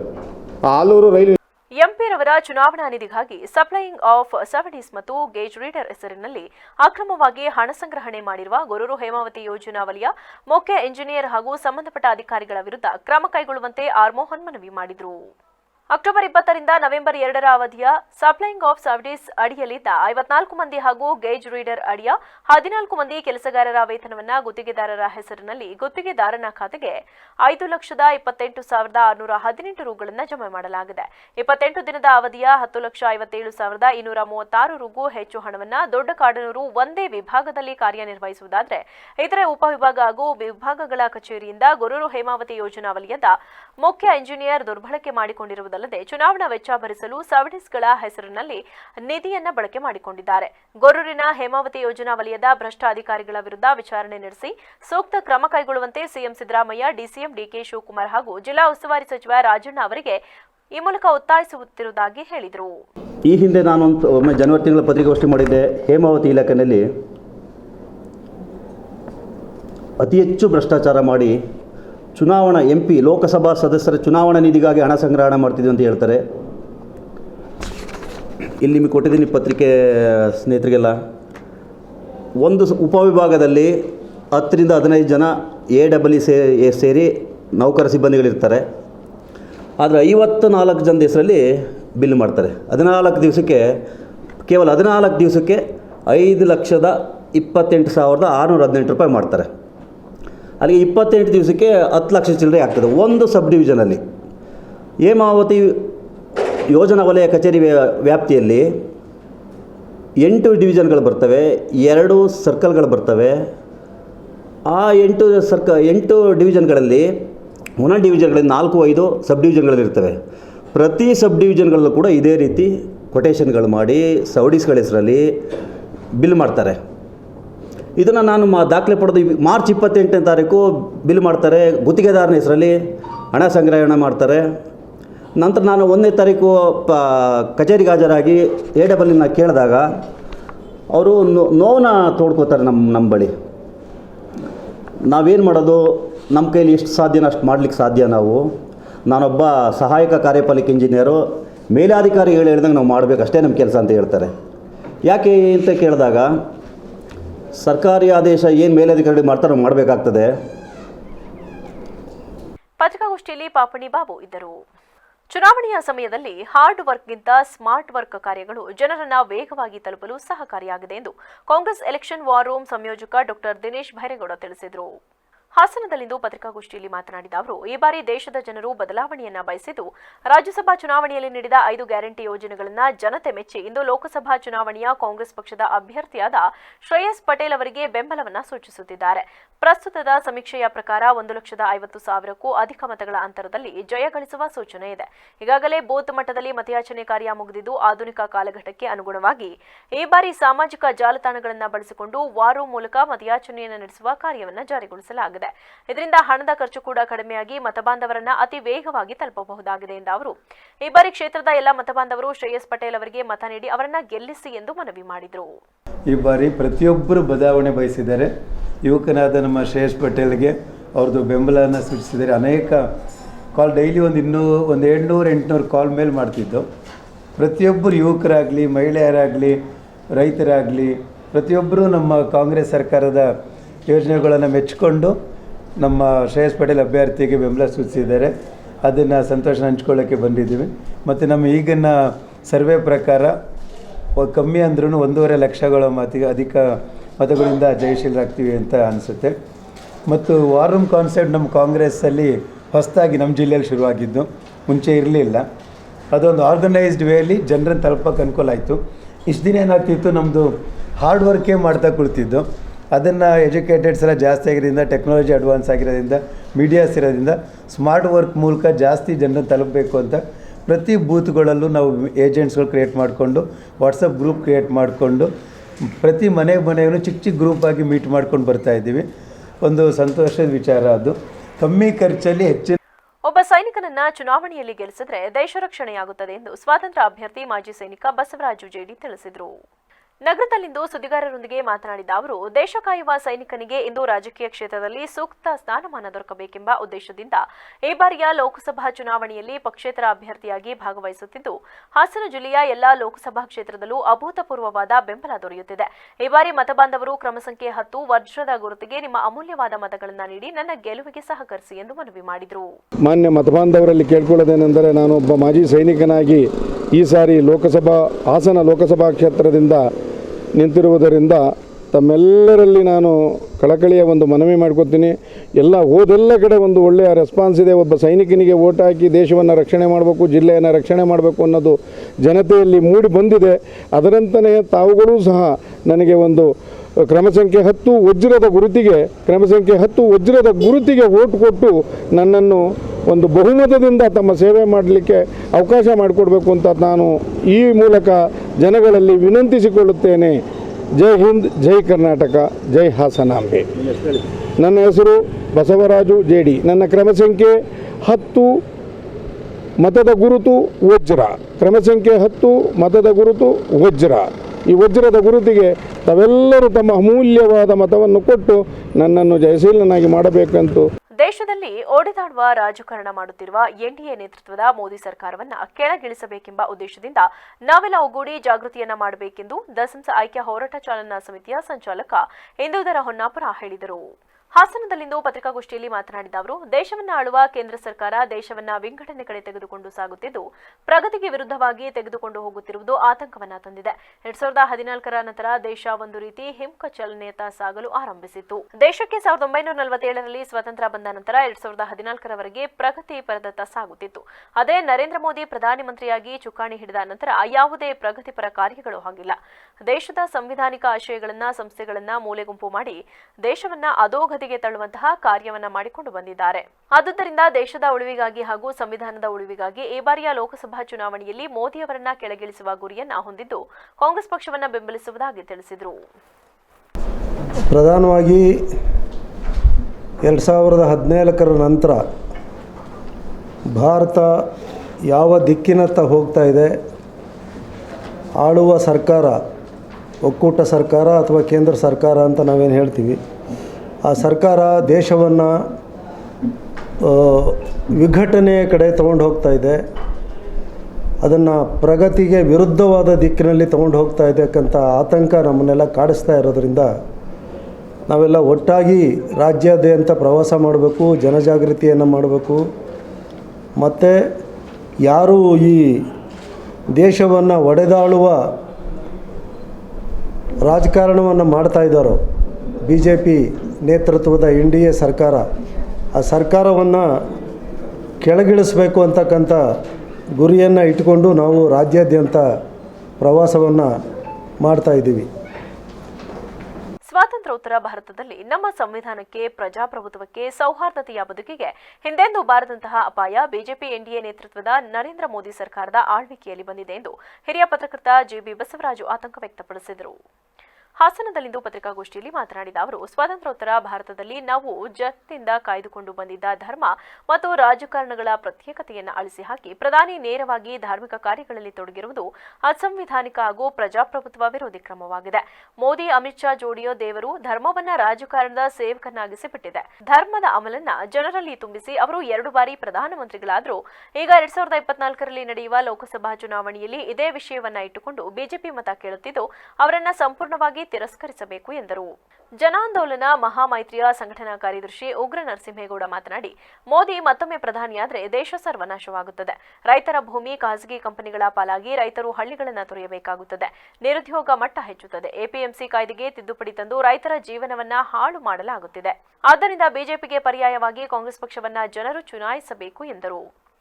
ಇವತ್ತು ದೇಶದಲ್ಲಿ ಒದಗಿರುವ ಪರಿಸ್ಥಿತಿ ಇದೆಯಲ್ಲ, ಇದರ ಬಗ್ಗೆ ಆತಂಕಗೊಂಡ ಸಂಘಟನೆಗಳು ಎಲ್ಲ ಸೇರಿ ನಾವು ಇವತ್ತು ಈ ಶಕ್ತಿಗಳನ್ನು ಹಿಮ್ಮೆಟ್ಟಿಸ್ತಾ ಇದ್ದರೆ ನಮಗೆ ಪ್ರಜಾಪ್ರಭುತ್ವ ಉಳಿಯಲ್ಲ, ಸಂವಿಧಾನ ಉಳಿಯಲ್ಲ, ಆಮೇಲೆ ಸಾರ್ವಜನಿಕ ವಲಯದಲ್ಲಿರುವ ಉದ್ಯಮಗಳು ಉಳಿಯಲ್ಲ, ರೈತರು ಅವರ ಹಿತ ಕೂಡ ಉಳಿಯಲ್ಲ, ಕಾರ್ಮಿಕರು, ದಲಿತರು, ಹಿಂದುಳಿದ ವರ್ಗದವರು, ಹೀಗೆ ಅನೇಕರ ಬದುಕಿಗೆ ಇವತ್ತಿನ ಕೇಂದ್ರ ಸರ್ಕಾರದಲ್ಲಿರುವ BJP ಪಕ್ಷ ಬಹಳ ಆತಂಕವನ್ನು ಹುಟ್ಟಿಸಿದೆ.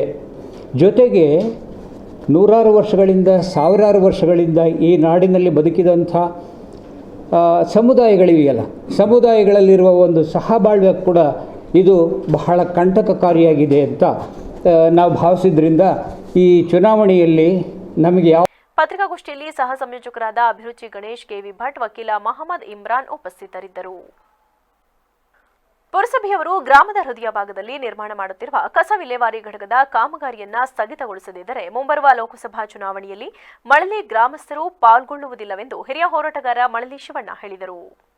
ಸಕಲೇಶಪುರ ತಾಲೂಕು ಕಾರ್ಯನಿರತ ಪತ್ರಕರ್ತರ ಭವನದಲ್ಲಿ ನಡೆದ ಸುದ್ದಿಗೋಷ್ಠಿಯಲ್ಲಿ ಮಾತನಾಡಿದ ಅವರು, ಕಳೆದ 20 ವರ್ಷಗಳಿಂದ ಪುರಸಭೆಯವರು ಗ್ರಾಮದಲ್ಲಿ ಕಸ ವಿಲೇವಾರಿ ಘಟಕ ನಿರ್ಮಾಣ ಮಾಡಬಾರದೆಂದು ಹೋರಾಟ ಮಾಡಿಕೊಂಡು ಬಂದಿದ್ದೇವೆ. ನಮ್ಮ ಹೋರಾಟ ಮನವಿಗೆ ಕವಡೆ ಕಾಸಿನ ಕಿಮ್ಮತ್ತು ನೀಡದೆ ಗ್ರಾಮಸ್ಥರ ವಿರೋಧದ ನಡುವೆಯೂ ಕಸ ವಿಲೇವಾರಿ ಘಟಕವನ್ನ ನಿರ್ಮಾಣ ಮಾಡುತ್ತಿದೆ.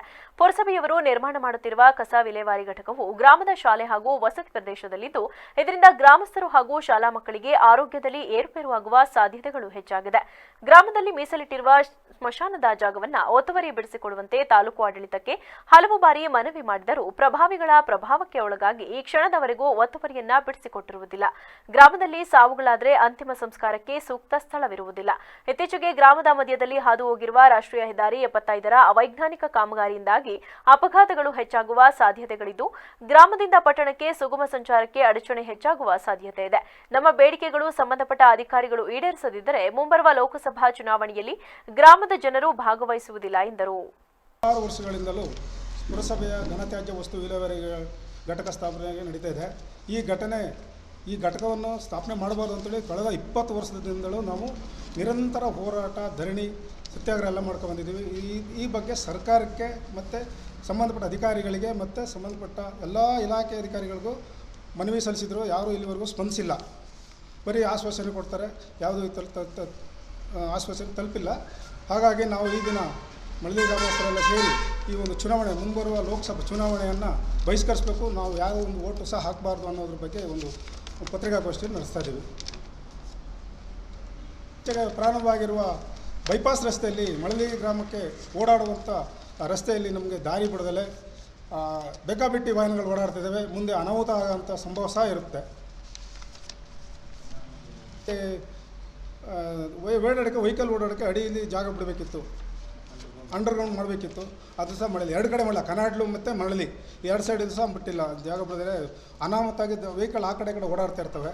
ಆ ಓಡಾಡೋ ಸಂದರ್ಭದಲ್ಲಿ ನಮ್ಮ ವೆಹಿಕಲ್ ಈ ಕಡೆ ಬರ್ತೈತೆ. ಈಗಾಗಲೇ ಮೊನ್ನೆ ಇನ್ನೂ ಒಂದು ಆಕ್ಸಿಡೆಂಟ್ ಸಹ ಆಗಿದೆ, ಒಂದು ಬೈಕಿಗೆ ಗುದ್ದಿದ್ದಾರೆ. ಸುಧಾಕರ್ ಮಾತನಾಡಿ, 100 ವರ್ಷಗಳಿಂದ ನಮ್ಮ ಹಿರಿಕರ ಕಾಲದಿಂದಲೂ ಈ ಗ್ರಾಮದಲ್ಲಿ ಬದುಕನ್ನ ಕಟ್ಟಿಕೊಂಡು ಬಂದಿರುತ್ತೇವೆ. ಪುರಸಭೆಯವರು ಜನವಸತಿ ಪ್ರದೇಶದ ಮಧ್ಯದಲ್ಲಿ ಕಸ ವಿಲೇವಾರಿ ಘಟಕವನ್ನ ಸ್ಥಾಪನೆ ಮಾಡಿದ್ದಾರೆ. ಇದನ್ನು ತೆರವುಗೊಳಿಸುವಂತೆ ಹಲವು ಬಾರಿ ಸಂಬಂಧಪಟ್ಟ ಅಧಿಕಾರಿಗಳಿಗೆ ಮನವಿ ಮಾಡಿದ್ದೇವೆ. ಆದರೆ ಅಧಿಕಾರಿಗಳು, ಜನಪ್ರತಿನಿಧಿಗಳು ನಮ್ಮ ಮನವಿಗೆ ಶಾಶ್ವತ ಪರಿಹಾರವನ್ನ ಕಲ್ಪಿಸದೆ ಸಮಯವನ್ನ ವ್ಯರ್ಥ ಮಾಡುತ್ತಾ ಬಂದಿದ್ದಾರೆ. ಪುರಸಭೆಯವರು ಹಸಿರು ಪೀಠದ ಮಾನದಂಡವನ್ನ ಗಾಳಿಗೆ ತೂರಿ ಘಟಕವನ್ನ ನಿರ್ಮಾಣ ಮಾಡುತ್ತಿದೆ ಎಂದು ಆರೋಪಿಸಿದರು. ನಾವು ಸಕಲೇಶಪುರ ತಾಲೂಕಿನಲ್ಲಿ ಮಳೇಲ್ ಗ್ರಾಮದಲ್ಲಿ ವಾಸ ಮಾಡ್ತಿದ್ದೀವಿ. ಸುಮಾರು ಹಲವಾರು ವರ್ಷಗಳಿಂದ 100 ವರ್ಷಗಳಿಂದ ವಾಸ ಮಾಡ್ತಿರ್ತಕ್ಕಂಥ ಜನವಸತಿ ಪ್ರದೇಶದಲ್ಲಿ ಈಗಾಗಲೇ ಪುರಸಭೆ ವ್ಯಾಪ್ತಿಯ ಕಸವನ್ನೆಲ್ಲ ತಂದು ಸುರಿತಕ್ಕಂಥದ್ದು ನಾವು ಘಟಕನ ಮಾಡಿದ್ದಾರೆ. ಅದನ್ನ ತೆರವುಗೊಳಿಸಬೇಕು ಅಂತೇಳಿ ಹಲವಾರು ಬಾರಿ ಮನವಿಗಳನ್ನ ಸಲ್ಲಿಸಿದ್ದೀವಿ. ಇವರ ಪ್ರತಿ ಬಾರಿ ಚುನಾವಣೆ ಬಂದಾಗ ಇವರೆಲ್ಲ ಬೇರೆಯವರಿಂದ ಬದಲಾವಣೆ ಆಗುತ್ತೆ. ಪ್ರತಿ ಸಲನೂ ಎಲ್ಲ ಎಲೆಕ್ಷನ್ನು ಎಲ್ಲ ಜನಪ್ರತಿನಿಧಿಗಳು ನೋಡಿದ್ವಿ, ಎಲ್ಲ ಅಧಿಕಾರಿಗಳು ಎಲ್ಲರನ್ನೂ ಕೈಕಾಲು ಹಿಡ್ದು ಬೇಸತ್ತು ಹೋಗಿದ್ದೀವಿ. ಆದ್ದರಿಂದವ ನಮಗೆ ಯಾವುದೇ ಸಮಸ್ಯೆ ಇದುವರೆಗೂ ಬಗೆಹರಿದಿಲ್ಲ. ಶಾಶ್ವತವಾಗಿ ಬಗೆಹರಿಬೇಕು. ಹಾಗೆಯೇ ಶಾಲೆ ಪಕ್ಕ ಇದೆ. ಈಗಾಗಲೇ ನಾವು ನೋಡಿದ ಮಟ್ಟಿಗೆ ಚೈನಾ ದೇಶದಲ್ಲಿ ಬಂದಂಥ ಕೊರೋನಾ ಇಡೀ ಪ್ರಪಂಚವನ್ನೇ ಆವರಿಸಿ ಎಲ್ಲ ಸಾವಿರಾರು ಸಾವು ನೋವುಗಳಾದವು. ಆದರೆ ಮನೆ ಬಳಿನೇ ಇಂಥ ಒಂದು ದೊಡ್ಡ ಮಟ್ಟದ ಕಸ ವಿಲೇವಾರಿ ಘಟಕ ಮಾಡ್ತಿದ್ದಾರೆ. ಪಕ್ಕದಲ್ಲೇ ಶಾಲೆ ಇದೆ. ಮತ್ತು ಸಾಲದಕ್ಕೆ NGTಯ ಒಂದು ಏನು ನಿಯಮ ಇದೆ, ಆ ನಿಯಮವನ್ನು ಉಲ್ಲಂಘನೆ ಮಾಡಿದೆ. NGT ಅಂದರೆ ಸುಪ್ರೀಂ ಕೋರ್ಟಿಗೆ ಸಮನಾದಂಥ ಒಂದು ಅದನ್ನ ಉಲ್ಲಂಘನೆ ಮಾಡಿದ್ದಾರೆ ಏನು ನಿಯಮದ ಪ್ರಕಾರ. ಈ ಸಂದರ್ಭದಲ್ಲಿ ಮಳಲಿ ದೇವರಾಜ್, ಕೃಷ್ಣ ಪ್ರಸಾದ್, ಸುರೇಶ್, ಯೋಗೇಶ್ ಇನ್ನಿತರರು ಉಪಸ್ಥಿತರಿದ್ದರು. ಅರೆಹಳ್ಳಿ ಸಾರ್ವಜನಿಕ ಆರೋಗ್ಯ ಸೇವಾ ಕೇಂದ್ರದಲ್ಲಿ ನೂತನ 108 ಆಂಬ್ಯುಲೆನ್ಸ್ ಸೇವೆಗೆ ವೈದ್ಯಾಧಿಕಾರಿ ಡಾಕ್ಟರ್ ಮಮತಾ ಚಾಲನೆ ನೀಡಿದರು. ಈ ವೇಳೆ ಮಾತನಾಡಿದ ಅವರು, ಬೇಲೂರು ತಾಲೂಕಿನ ಅರೆಹಳ್ಳಿ ಪಟ್ಟಣದ ಸಮುದಾಯ ಆರೋಗ್ಯ ಕೇಂದ್ರದಲ್ಲಿ ಕಳೆದ 5-6 ವರ್ಷಗಳಿಂದ ಸಾರ್ವಜನಿಕರಿಗೆ ಎಲ್ಲಾ ಸೇವಾ ಸೌಲಭ್ಯಗಳನ್ನು ನೀಡಲಾಗುತ್ತಿದ್ದರೂ ತುರ್ತು ಪರಿಸ್ಥಿತಿಯಲ್ಲಿ ಬರುವಂತಹ ಬಡ ರೋಗಿಗಳಿಗೆ 108 ಆರೋಗ್ಯ ರಕ್ಷಾ ಕವಚ ಸೇವೆ ಇರಲಿಲ್ಲ.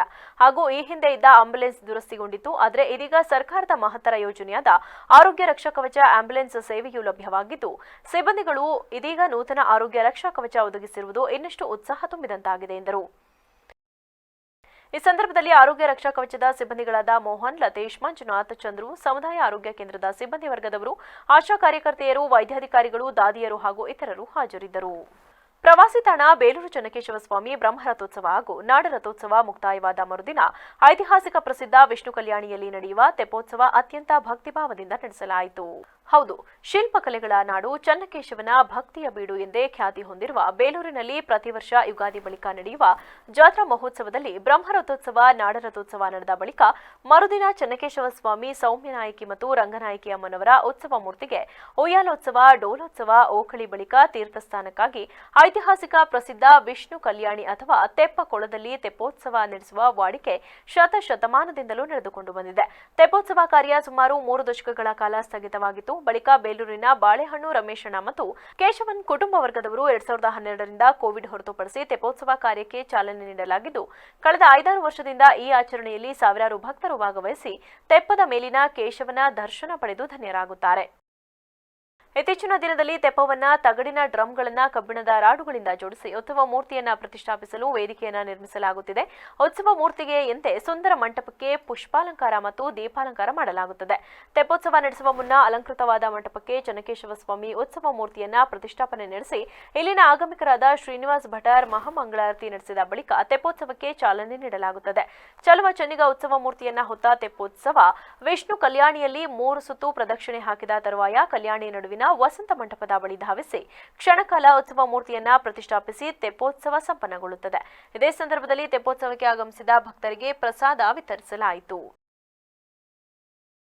ಈ ಸಂದರ್ಭದಲ್ಲಿ ದೇಗುಲ ವ್ಯವಸ್ಥಾಪನಾ ಸಮಿತಿ ಅಧ್ಯಕ್ಷ ಡಾಕ್ಟರ್ ನಾರಾಯಣಸ್ವಾಮಿ, ಸದಸ್ಯರಾದ ರವಿಶಂಕರ್, ರವೀಂದ್ರ, ಪ್ರಮೋದ್, ಅಡ್ಡೆಗಾರರು ಇನ್ನು ಮುಂತಾದವರು ಭಾಗವಹಿಸಿದರು.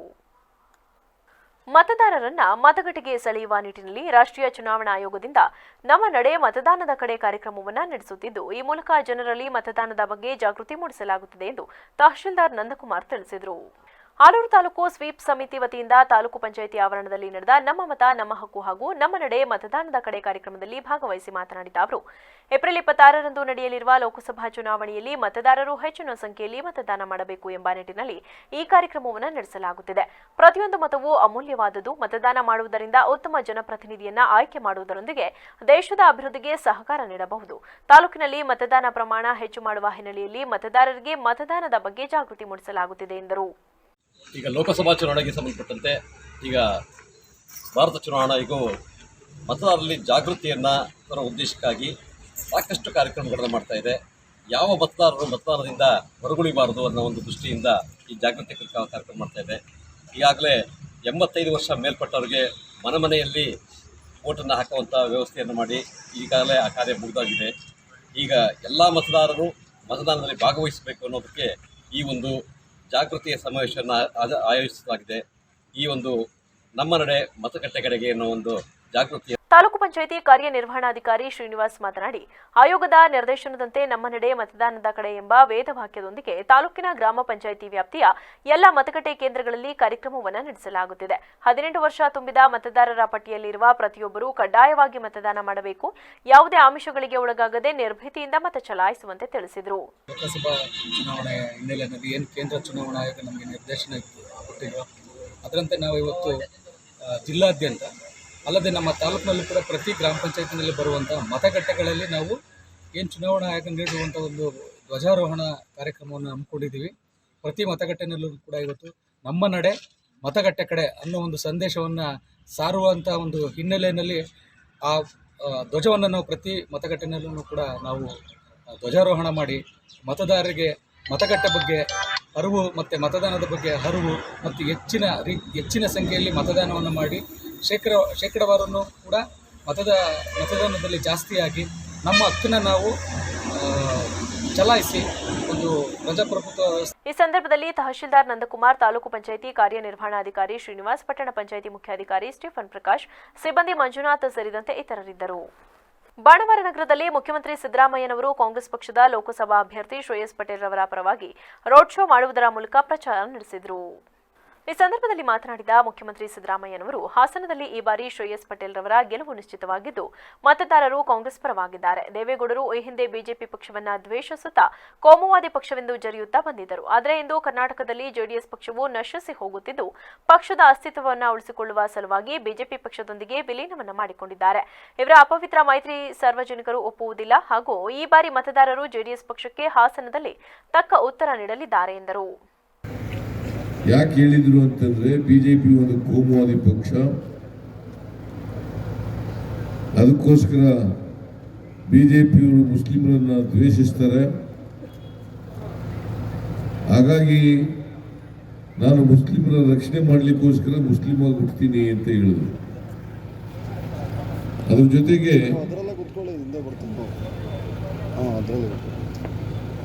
ಏನಾದರೂ ನರೇಂದ್ರ ಮೋದಿ ಅವರು ಮತ್ತೆ ಪ್ರಧಾನಮಂತ್ರಿ ಆದರೆ ನಾನು ಈ ದೇಶನೇ ಬಿಟ್ಟು ಹೋಗ್ತೀನಿ ಅಂತ ಹೇಳಿದರು.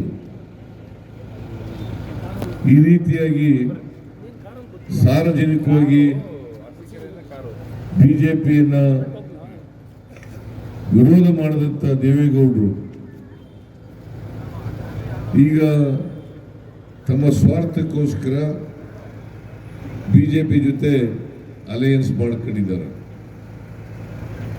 ಅರಸೀಕೆರೆ ಕ್ಷೇತ್ರದ ಶಾಸಕ ಕೆಎಂ ಶಿವಲಿಂಗೇಗೌಡ ಮಾತನಾಡಿ, ಅರಸೀಕೆರೆ ಕ್ಷೇತ್ರಕ್ಕೆ ಯಾವ ಯೋಜನೆಯಿಂದಲೂ ಕುಡಿಯುವ ನೀರನ್ನು ಪೂರೈಸಲಾಗುವುದಿಲ್ಲ ಎಂದು ಹೇಳಿದ ಜೆಡಿಎಸ್ ನಾಯಕರ ವಿರುದ್ಧ ಹರಿಹಾಯ್ದರಲ್ಲದೆ ಅರಸೀಕೆರೆ ಕ್ಷೇತ್ರಕ್ಕೆ ನೀರಾವರಿ ಯೋಜನೆಗಾಗಿ ಕ್ರಮ ಕೈಗೊಂಡಂತಹ ಸಿದ್ದರಾಮಯ್ಯನವರನ್ನ ಅರಸೀಕೆರೆ ಕ್ಷೇತ್ರದ ಜನ ಮರೆಯುವ ಹಾಗಿಲ್ಲ ಹಾಗೂ ಕ್ಷೇತ್ರದ ಸರ್ವಾಂಗೀಣ ಅಭಿವೃದ್ಧಿಗೆ ಸಿದ್ದರಾಮಯ್ಯನವರು ಹೆಚ್ಚಿನ ರೀತಿಯ ಕ್ರಮವನ್ನು ಕೈಗೊಳ್ಳುತ್ತಿದ್ದಾರೆ. ಅಲ್ಲದೆ ಕರ್ನಾಟಕ ರಾಜ್ಯದಲ್ಲಿ ಉತ್ತಮವಾದಂತಹ ಆಡಳಿತವನ್ನ ನಡೆಸುತ್ತಿರುವಂತಹ ಸಿದ್ದರಾಮಯ್ಯನವರ ಪರವಾದಂತಹ ವಾತಾವರಣ ಹಾಗೂ ಕಾಂಗ್ರೆಸ್ ಪರವಾದಂತಹ ವಾತಾವರಣ ಕರ್ನಾಟಕ ರಾಜ್ಯದಲ್ಲಿದ್ದು ಕರ್ನಾಟಕ ರಾಜ್ಯದಲ್ಲಿ ಕಾಂಗ್ರೆಸ್ ಈ ಬಾರಿ ಲೋಕಸಭಾ ಕ್ಷೇತ್ರದಲ್ಲಿ ಹೆಚ್ಚು ಸ್ಥಾನಗಳನ್ನು ಗೆಲ್ಲಲಿದೆ ಎಂದರು.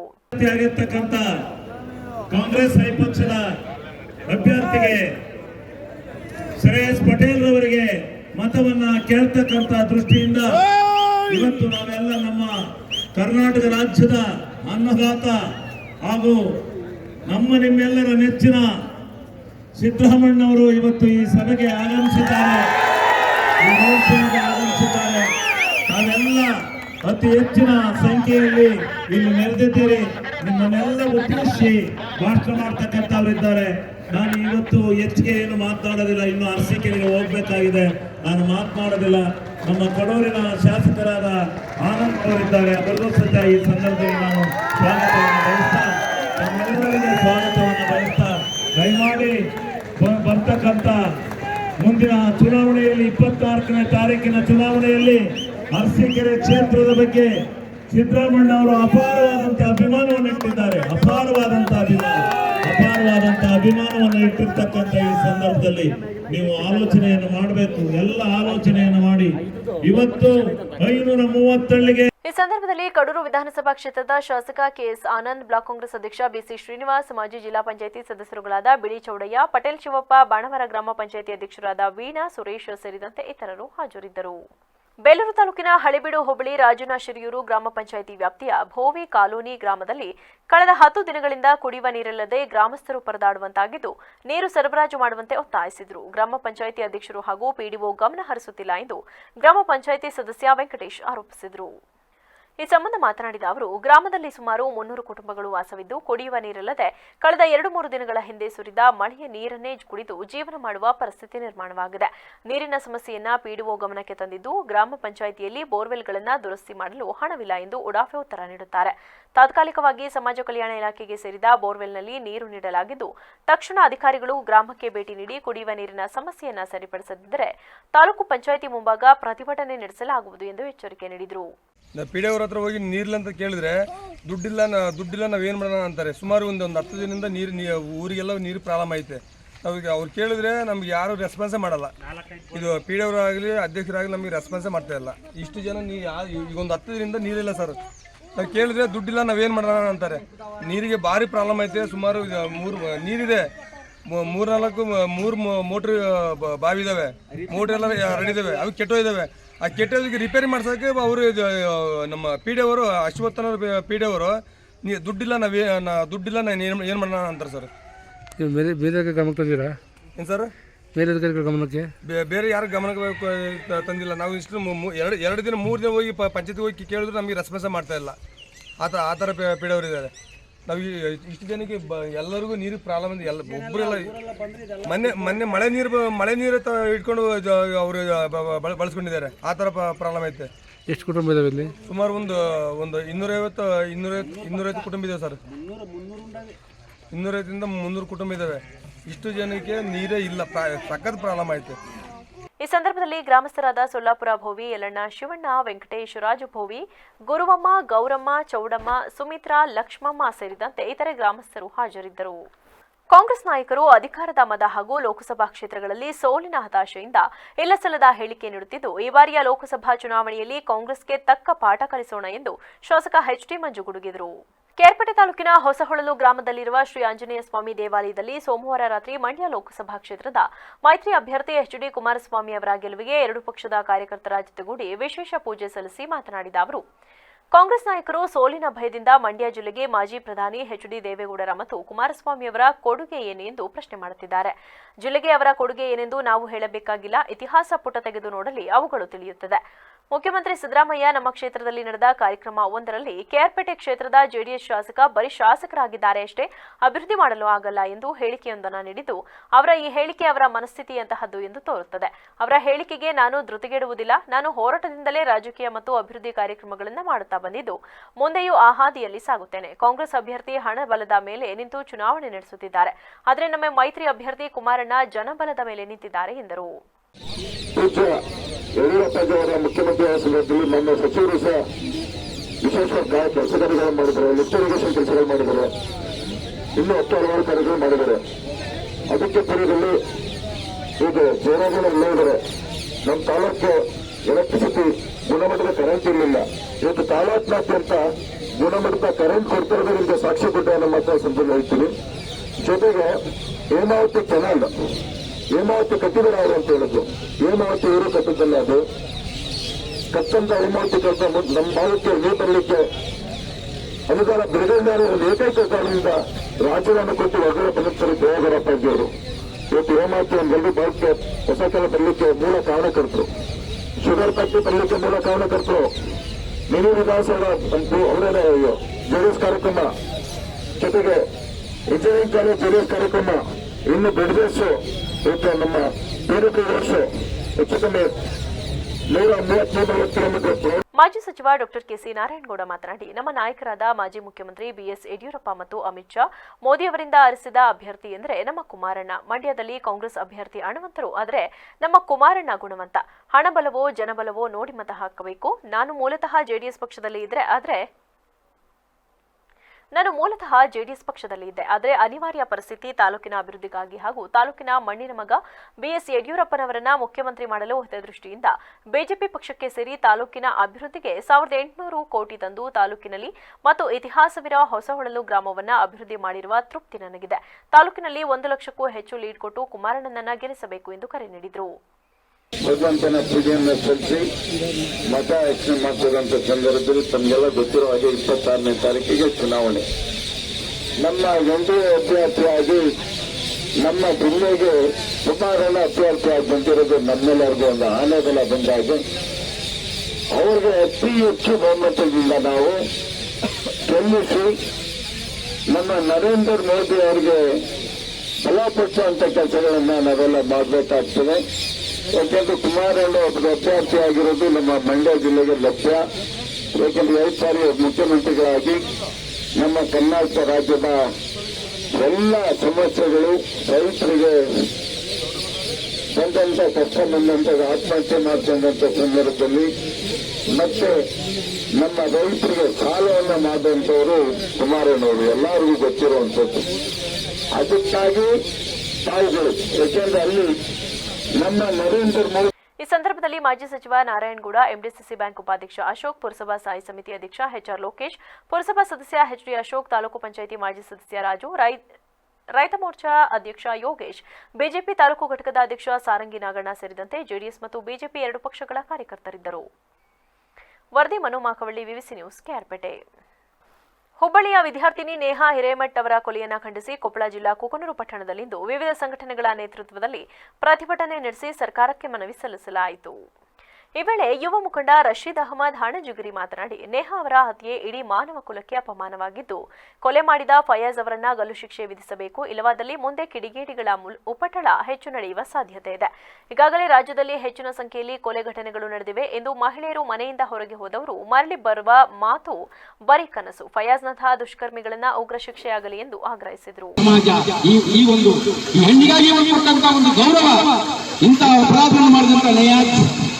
ಯಾರು ಫಯಾಜ್ ಈ ಫಯಾಜ್ ಒಬ್ಬ ದುಷ್ಕರ್ಮಿ.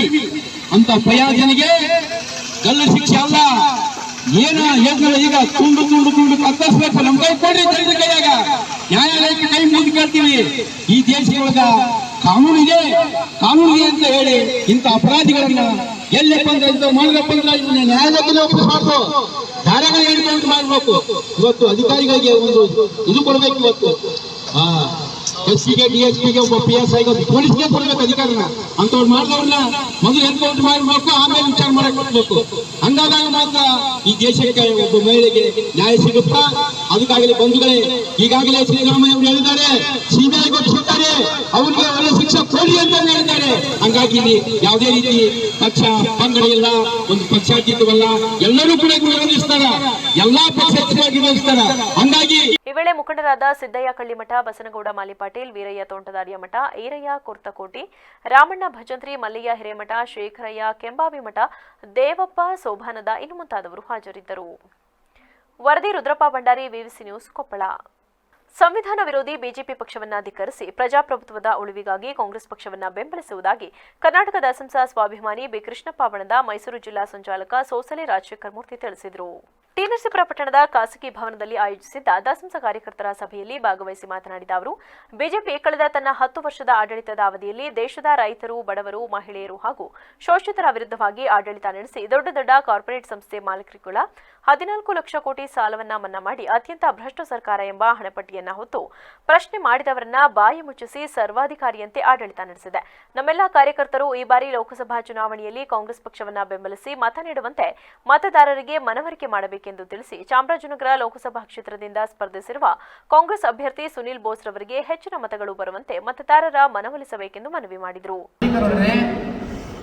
ಸಂಬಂಧವನ್ನು ಬೆಳೆಸ್ಕೊಳ್ತಾ ಸಾಮೀಲಾಗಿ ಸುಮಾರು 14 ಲಕ್ಷ ಕೋಟಿ ಸಾಲವನ್ನು ಮನ್ನಾ ಮಾಡಿದರೆ ಬಡವರ ಸಾಲ ಮಾತ್ರ ಹಾಗೇ ಇದೆ. ಬಡವರಾಗೇ ಉಳ್ಕೊಂಡಿದ್ದಾರೆ. ಸನ್ಮಾನ್ಯ ನರೇಂದ್ರ ಮೋದಿ ಸರ್ಕಾರ ರಚನೆ ಆಗೋಕ್ಕೂ ಮುಂಚೆ ಏನು ಅವರು 2013ರ ಪ್ರಣಾಳಿಕೆಯಲ್ಲಿ ವಿದೇಶದಲ್ಲಿ ಕಪ್ಪು ಹಣವನ್ನು ತರುತ್ತೇನೆ, ಪ್ರತಿಯೊಬ್ಬ ಭಾರತೀಯ ಖಾತೆಗೆ 15 ಲಕ್ಷ ರು ಹಣವನ್ನು ಸಂದಾಯ ಮಾಡ್ತೇನೆ ಅಂತ ಒಂದು ಹೇಳಿಕೆಯನ್ನು ನೀಡ್ತಾರೆ. 2 ವರ್ಷದಲ್ಲಿ 2 ಕೋಟಿ ಉದ್ಯೋಗ ನೀಡ್ತೇನೆ ಅಂತ ಪ್ರಣಾಳಿಕೆಯಲ್ಲಿ ಹೇಳಿ 10 ವರ್ಷ ಅವಧಿ ಮುಗಿತಿದ್ರು ಕೂಡ ಇವರು ಹೇಳಿದಂತ. ಈ ಸಂದರ್ಭದಲ್ಲಿ ಚಾಮರಾಜನಗರ ಜಿಲ್ಲಾ ಸಂಚಾಲಕ ಗಣಗನೂರುಪುರ ಬೆಳ್ಳಿಯಪ್ಪ, ಜಿಲ್ಲಾ ಸಂಚಾಲಕಿ ಬೇವಿನಹಳ್ಳಿ ಸರೋಜಮ್ಮ, ಕೊಂತನಹಳ್ಳಿ ಶಿವಮ್ಮ, ರಮೇಶ್, ಪುರುಷೋತ್ತಮ್, ಕೋಣಗಹಳ್ಳಿ ಮಹೇಶ್ ಸೇರಿದಂತೆ ಇತರರಿದ್ದರು. ವರದಿ M Nagendra Kumar, ವಿವಿಸಿ news, T Narasipura. Koppal ಜಿಲ್ಲಾ ಇಟಗಿ ಗ್ರಾಮದಲ್ಲಿ ಜಿಲ್ಲಾ ಪಂಚಾಯಿತಿ ವ್ಯಾಪ್ತಿಯ ಲೋಕಸಭಾ ಚುನಾವಣೆಯ ಬಿಜೆಪಿ ಅಭ್ಯರ್ಥಿ ಬಸವರಾಜ್ ಕ್ಯಾವಟರ್ ಪರ ಪ್ರಚಾರ ಸಭೆ ಜರುಗಿತು. ಸಭೆಯನ್ನುದ್ದೇಶಿಸಿ ಮಾಜಿ ಸಚಿವ ಹಾಲಪ್ಪ ಆಚಾರ್ ಮಾತನಾಡಿ, ರಾಜ್ಯದಲ್ಲಿ ಕಾಂಗ್ರೆಸ್ ಸರ್ಕಾರ ಅಧಿಕಾರಕ್ಕೆ ಬಂದ ಮೇಲೆ ರಾಜ್ಯದ ಜನರ ನೆಮ್ಮದಿಗೆ ಭಂಗವಾಗಿದೆ. ಗ್ಯಾರಂಟಿ ಹೆಸರಿನಲ್ಲಿ ತೆರಿಗೆ ದಳ ಹೆಚ್ಚಳವಾಗಿದೆ. ಬರೀ ಸುಳ್ಳುಗಳ ಹೇಳಿಕೆಯಿಂದ ಜನರನ್ನ ಕಾಂಗ್ರೆಸ್ ದಾರಿ ತಪ್ಪಿಸುತ್ತಿದ್ದು, ಸಾಮಾನ್ಯ ಜನರು ಕಾಂಗ್ರೆಸ್ ಆಡಳಿತಕ್ಕೆ ಬೇಸತ್ತು ಹೋಗಿದ್ದಾರೆ. ಬರುವ ಲೋಕಸಭೆ ಚುನಾವಣೆಯಲ್ಲಿ ಕಾಂಗ್ರೆಸ್ ತಿರಸ್ಕರಿಸಿ ಬಿಜೆಪಿಗೆ ಬೆಂಬಲಿಸಬೇಕೆಂದು ಮನವಿ ಮಾಡಿದರು. ಬಿಜೆಪಿಯ ಕ್ಯಾಂಡಿಡೇಟ್ ಒಂದೊಂದು ಸಾಗು ಕಾಂಗ್ರೆಸ್ ಎಲ್ಲ ಮಂತ್ರಿ ನಿಂದಿರ್ತಾರಂತ ನಾವು ತಿಳ್ಕೊಂಡಿದ್ವಿ. ಯಾರಿಗೂ ತಮ್ಮ ಹುಟ್ಟಲಿಲ್ಲ. ಇನ್ನು ನಿಂತು ನಮ್ಮ ಮಂತ್ರಿಗೆ ಹೋಗುತ್ತಾ ನಾವೆಲ್ಲರೂ ಹಾಳಾಗಿ ಹೋಗ್ತೀವಿ ಅಂತ ಹೇಳಿ ಯಾರು ನಿಂದಿರ್ಸಿದ್ರ ಅವರು? ಮಕ್ಕಳ, ತಮ್ಮಂದಿರನ್ನ, ಹೆಂಡ್ರನ್ನ ಅಂದ್ರ ಅವ್ರಿಗೆ ಗುರ್ತಾಯ್ತು. ನಾವೆಲ್ಲಿ ಗೆಲ್ಲೋದಿಲ್ಲ. ಇವತ್ತು ಸುಮ್ಮನೆ ನಾವು ನಿಂದಿರ್ಬೇಕು ಒಂದು ಕ್ಯಾಂಡಿಡೇಟ್ ಅಂತ ನಿಂತಾರೆ. ಇಲ್ಲಿ ಪರಿಸ್ಥಿತಿನೂ ಆಟ, ರಾಜ್ಯ ತುಂಬಾ ಇರೋ ಪರಿಸ್ಥಿತಿನೂ ಆಟ. ಇದನ್ನ ಬಹಳ ಸ್ಪಷ್ಟವಾಗಿ ಅರ್ಥ ಮಾಡ್ಕೊಂಡ್ರಿ ನೀವೆಲ್ಲರೂ. ಕೇವಲ ಕುಟುಂಬ ರಾಜಕಾರಣ ಮಾಡಿ ಕಾಂಗ್ರೆಸ್ ದಿವಾಳಿ ಆಗಿ ಹೋಗ್ಯದ. ಆ ಕುಟುಂಬ ರಾಜಕಾರಣವನ್ನು ಒಪ್ತಕ್ಕಂಥ ಜನ ಇವತ್ತು ಇಲ್ಲ. ಇವತ್ತು ಜನ ಬಹಳ ಬುದ್ಧಿವಂತ ಮತದಾರರ, ಬಹಳ ಪ್ರಜ್ಞಾವಂತ ಮತದಾರರ. ಏನ್ ಗ್ಯಾರಂಟಿ ಕೊಟ್ಟಿನಂದ್ರಲ್ಲ 56,000 ಕೋಟಿನ. ಈ ಸಂದರ್ಭದಲ್ಲಿ ಬಿಜೆಪಿ ಅಭ್ಯರ್ಥಿ ಬಸವರಾಜ್ ಕಾವಟಿರ, ಎಂಎಲ್ಸಿ ಹೇಮಲತಾ, ಮಾರುತಿ ಗಾವರಳ, ಬಸವರಾಜ್ ಗೌರ, ಸಿಎಚ್ ಪಾಟೀಲ್, ಶಿವಲೀಲಾ ದಳವಾಯಿ, ನವೀನ್ ಗುಳಗಣ್ಣನವರ್ ಸೇರಿದಂತೆ ಇತರರು ಹಾಜರಿದ್ದರು. ವರದಿ ರುದ್ರಪ್ಪ ಭಂಡಾರಿ, ವಿವಿಸಿ ನ್ಯೂಸ್, ಕೊಪ್ಪಳ. ಶ್ರೀರಂಗಪಟ್ಟಣ ವಿಧಾನಸಭಾ ಕ್ಷೇತ್ರದ ಶಾಸಕ ರಮೇಶ್ ಬಾಬು ಹಾಗೂ ಕೆಆರ್ಎಸ್ ಮುಖಂಡ ಜಗದೀಶ್ ನೇತೃತ್ವದಲ್ಲಿ ಜೆಡಿಎಸ್ ಹಾಗೂ ಭಾರತೀಯ ಜನತಾ ಪಾರ್ಟಿ ಪಕ್ಷದ ಕಾರ್ಯಕರ್ತರು ಹಾಗೂ ಮುಖಂಡರು ಕಾಂಗ್ರೆಸ್ ಪಕ್ಷಕ್ಕೆ ಸೇರ್ಪಡೆಯಾದರು. ಶ್ರೀರಂಗಪಟ್ಟಣ ವಿಧಾನಸಭಾ ಕ್ಷೇತ್ರದ ಶಾಸಕರಾದ ರಮೇಶ್ ಬಾಬು, ಬಂಡಿಸಿದ್ದೇಗೌಡನವರು ಮಾತನಾಡಿ, ನಮ್ಮ ರಾಜ್ಯ ಸರ್ಕಾರ ಕಾಂಗ್ರೆಸ್ ನೀಡಿರುವ 5 ಗ್ಯಾರಂಟಿಗಳು ಈ ಬಾರಿ ಲೋಕಸಭಾ ಚುನಾವಣೆಯಲ್ಲಿ ನಮಗೆ ಶಕ್ತಿ ತುಂಬಲಿದೆ ಹಾಗೂ ಈ 5 ಗ್ಯಾರಂಟಿಗಳು ಉಚಿತ ಬಸ್ ಪಾಸ್ ಹಾಗೂ ವಿದ್ಯುತ್ ಹಾಗೂ ಯುವ ಯೋಜನೆಗಳು ನಮಗೆ ಶಕ್ತಿ ತುಂಬಲಿವೆ. ಜೆಡಿಎಸ್ ಹಾಗೂ ಬಿಜೆಪಿ ಪಕ್ಷ ತೊರೆದು ಕಾಂಗ್ರೆಸ್ ಸೇರ್ಪಡೆಗೊಂಡಿರುವುದಕ್ಕೆ ತುಂಬ ಹೃದಯದ ಧನ್ಯವಾದಗಳು ಎಂದರು. ಹಳೆಯ ಸ್ನೇಹಿತರಾದಂಥ ದೀಪಣ್ಣ, ಭಾಸ್ಕರಣ್ಣ ಅವ್ರ ಸ್ನೇಹಿತರುಗಳು ಇವತ್ತು ನಮ್ಮ ಜೊತೆ ಕೈ ಜೋಡಿಸಿದ್ದಾರೆ. ಅವ್ರಿಗೆ ಪಕ್ಷದ ಪರವಾಗಿ ವೈಯಕ್ತಿಕವಾಗಿ ನಾನು ತುಂಬ ಹೃದಯದ ಸ್ವಾಗತ ಮಾಡ್ತೇನೆ. ಕಾಂಗ್ರೆಸ್ ಪಕ್ಷ ಇವತ್ತು ಏನು ಅದರ ಧ್ಯೇಯ ಧೋರಣೆಗಳಿದೆ, ಎಲ್ಲ ಬಡವರಿಗೆ ಸೌಲಭ್ಯ ತಲುಪಿಸ್ಬೇಕು, ಎಲ್ಲರ ಬಡವರ ಕಷ್ಟಕ್ಕಾಗಬೇಕು ಅನ್ನುವಂಥ ಒಂದು ನಿಟ್ಟಿನಲ್ಲಿ ಏನು ಕೆಲಸ ಮಾಡ್ತಾಯಿದೆ, ಆ ನಿಟ್ಟಲ್ಲಿ ಅವರು ಅದನ್ನು ಮನಗಂಡು ಇವತ್ತು ನಮ್ಮ ಜೊತೆಲಿ ಬರ್ತಕ್ಕಂಥ ಒಂದು ಪ್ರಾಮಾಣಿಕವಾದಂಥ ನಿರ್ಧಾರ ತೆಗೆದುಕೊಂಡು ನಮ್ಮ ಜೊತೆಲಿದ್ದಾರೆ. ಅವ್ರನ್ನ ಅತ್ಯಂತ ವಿಶ್ವಾಸವಾಗಿ ನಮ್ಮಲ್ಲೇ ಒಬ್ಬರು ಅನ್ನುವಂಥ ಒಂದು ಆತ್ಮವಿಶ್ವಾಸ ಬರುವ ಥರ ನಾವು ನಡ್ಕೋತೀವಿ. ಅವರು ಸಹ ಈ ಪಾರ್ಟಿಗೋಸ್ಕರ ದುಡಿತಾರೆ. ಅವ್ರು ಈ ಪಕ್ಷದಲ್ಲೇ ಇದ್ದವರು, ನಾನೇ ಹೊಸಬ ಆ ಥರ ಯೋಚನೆ ಮಾಡಿದ್ರೆ ಅವ್ರ ಪಕ್ಷ ಇದ್ದಾರೆ ಅವರು. ನಾವೀಗ ಒಂದೊಂದು ಹೆಜ್ಜೆ ನಮ್ಮಲ್ಲಿ ಯಾರು ಈ ಪಕ್ಷದ ಮಾತೃ ಸಂಸ್ಥೆಗಳು ಇದ್ದರೂ ಅವರೆಲ್ಲರನ್ನ ವಾಪಸ್ ಕರ್ಕೊಂಡು ಬಂದು ಈ ಸಂದರ್ಭದಲ್ಲಿ ಕೆಆರ್ಎಸ್ ಮಹಿಳಾ ಮುಖಂಡರಾದ ಸುಮಿತ್ರಾ ಮಂಜುನಾಥ್, ರಾಣಿ, ದೀಪು, ಕುಮಾರ್, ಕಾಂಗ್ರೆಸ್ ಪಕ್ಷದ ಮುಖಂಡರುಗಳು, ಕಾರ್ಯಕರ್ತರು ಹಾಜರಿದ್ದರು. ವರದಿ ಟಿಎಸ್ ಶಶಿಕಾಂತ್, ವಿವಿಸಿ ನ್ಯೂಸ್, ಶ್ರೀರಂಗಪಟ್ಟಣ. ಹುಬ್ಬಳ್ಳಿ ವಿದ್ಯಾರ್ಥಿನಿ ನೇಹಾ ಪಾಟೀಲ್ ಕೊಲೆ ಪ್ರಕರಣವನ್ನು ಸಿಒಡಿ ತನಿಖೆಗೆ ಹಸ್ತಾಂತರ ಮಾಡಲಾಗಿದೆ ಎಂದು ಗೃಹ ಸಚಿವ ಡಾ ಜಿ ಪರಮೇಶ್ವರ್ ಹೇಳಿದರು. ತುಮಕೂರಿನಲ್ಲಿ ಸೋಮವಾರ ಮಾತನಾಡಿದ ಅವರು, ಬಿಜೆಪಿ ಅವರು ನೇಹಾ ಕೊಲೆ ಪ್ರಕರಣವನ್ನು ರಾಜಕೀಯಗೊಳಿಸುತ್ತಿದ್ದು ನಮ್ಮ ಹಾಗೂ ಮುಖ್ಯಮಂತ್ರಿಗಳ ಹೇಳಿಕೆಗಳಿಗೆ ಬಹಳ ಕೀಳಾಗಿ ಪ್ರತಿಕ್ರಿಯೆಯನ್ನು ಮಾಡುತ್ತಿದ್ದಾರೆ. ಈ ಬಾರಿ ನಮ್ಮನ್ನ ಜನ ಕೈಬಿಡುತ್ತಾರೆ ಎಂಬ ನಿರಾಸೆಯಾಗಿದೆ. ಆ ಭಯದಿಂದ ಈ ರೀತಿಯ ಘಟನೆಗಳನ್ನು ರಾಜಕೀಯಕ್ಕೆ ಎಳೆದು ತರುತ್ತಿದ್ದು ಅದು ಅವರ ಸಂಸ್ಕೃತಿಯನ್ನು ತೋರಿಸುತ್ತದೆ. ಈ ಹಿನ್ನೆಲೆಯಲ್ಲಿ ಹುಬ್ಬಳ್ಳಿ ವಿದ್ಯಾರ್ಥಿನಿ ನೇಹಾ ಪಾಟೀಲ್ ಕೊಲೆ ಪ್ರಕರಣವನ್ನು ಸಿಒಡಿ ತನಿಖೆಗೆ ಹಸ್ತಾಂತರ ಮಾಡುವುದಾಗಿ ಸರ್ಕಾರ ತೀರ್ಮಾನ ಮಾಡಿದ್ದು, ಸಿಒಡಿ ಟೀಮ್ ಹುಬ್ಬಳ್ಳಿಗೆ ಹೋಗಿ ನಮ್ಮ ರೆಗ್ಯುಲರ್ ಪೊಲೀಸರಿಂದ ಪ್ರಕರಣವನ್ನು ವಹಿಸಿಕೊಳ್ಳುತ್ತಾರೆ. ಅವರ ತಂದೆಯವರು ಈ ಪ್ರಕರಣದ ಹಿಂದೆ ಇನ್ನೂ 4 ಜನ ಇದ್ದಾರೆ ಎಂದಿದ್ದಾರೆ. ಅದೇನೇ ವಿಚಾರ ಇದ್ರೂ ಕೂಡ ಸಿಒಡಿ ತಂಡ ಕೂಲಂಕುಷವಾಗಿ ತನಿಖೆ ಮಾಡ್ತಾರೆ.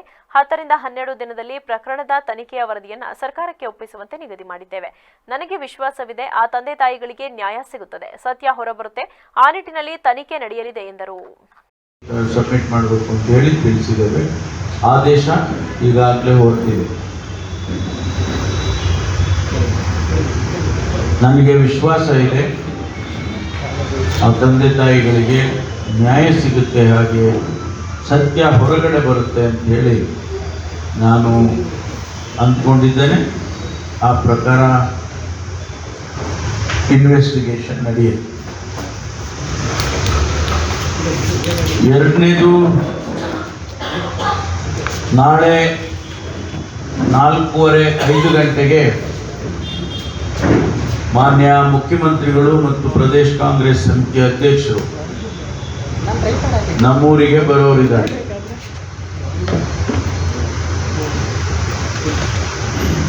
ಅವರು ಚಿತ್ರದುರ್ಗದಲ್ಲಿ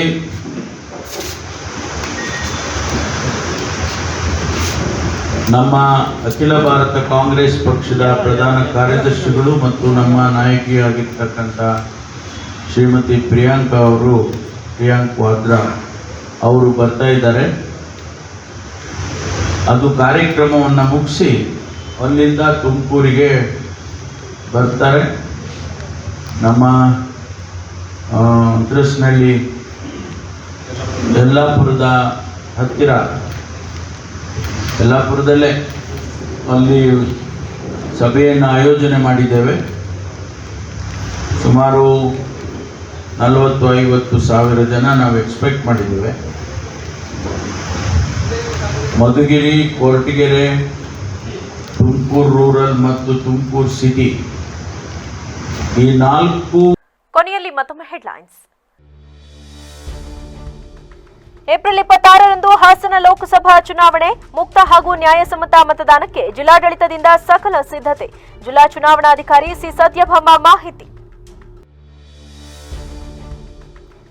ಜಿಲ್ಲೆಯ ಅಭಿವೃದ್ಧಿಗೆ ದೇವೇಗೌಡರ ಕುಟುಂಬದ ಕೊಡುಗೆ ಅಪಾರ. ಕುಟುಂಬದಿಂದ ಎನ್ಡಿಎ ಅಭ್ಯರ್ಥಿಯಾಗಿ ಸ್ಪರ್ಧಿಸಿರುವ ಪ್ರಜ್ವಲ್ ರೇವಣ್ಣರಿಗೆ ಮತ ನೀಡಿ ಜೆಡಿಎಸ್ ಮುಖಂಡ ಬಂಡೆಪ್ಪ ಕಾಶಂಪುರ್ ಮನವಿ. ಹಾಸನದ ಪೆನ್ ಡ್ರೈವ್ ವಿಚಾರಕ್ಕೂ ನನಗೂ ಯಾವುದೇ ಸಂಬಂಧವಿಲ್ಲ, ಇದರಲ್ಲಿ ಪೊಲೀಸ್ ಇಲಾಖೆ ನಿರ್ಲಕ್ಷ್ಯ ಕಾಣುತ್ತಿದೆ, ಬಿಜೆಪಿ ಮುಖಂಡ ದೇವರಾಜೇಗೌಡ ಆರೋಪ. ಕ್ಷಣ ಕ್ಷಣದ ಸುದ್ದಿಗಾಗಿ ನೋಡ್ತಾ ಇರಿ ವಿವಿಸಿ ಟಿವಿ, ಸತ್ಯದ ಕಡೆ ನಮ್ಮ ನಡೆ.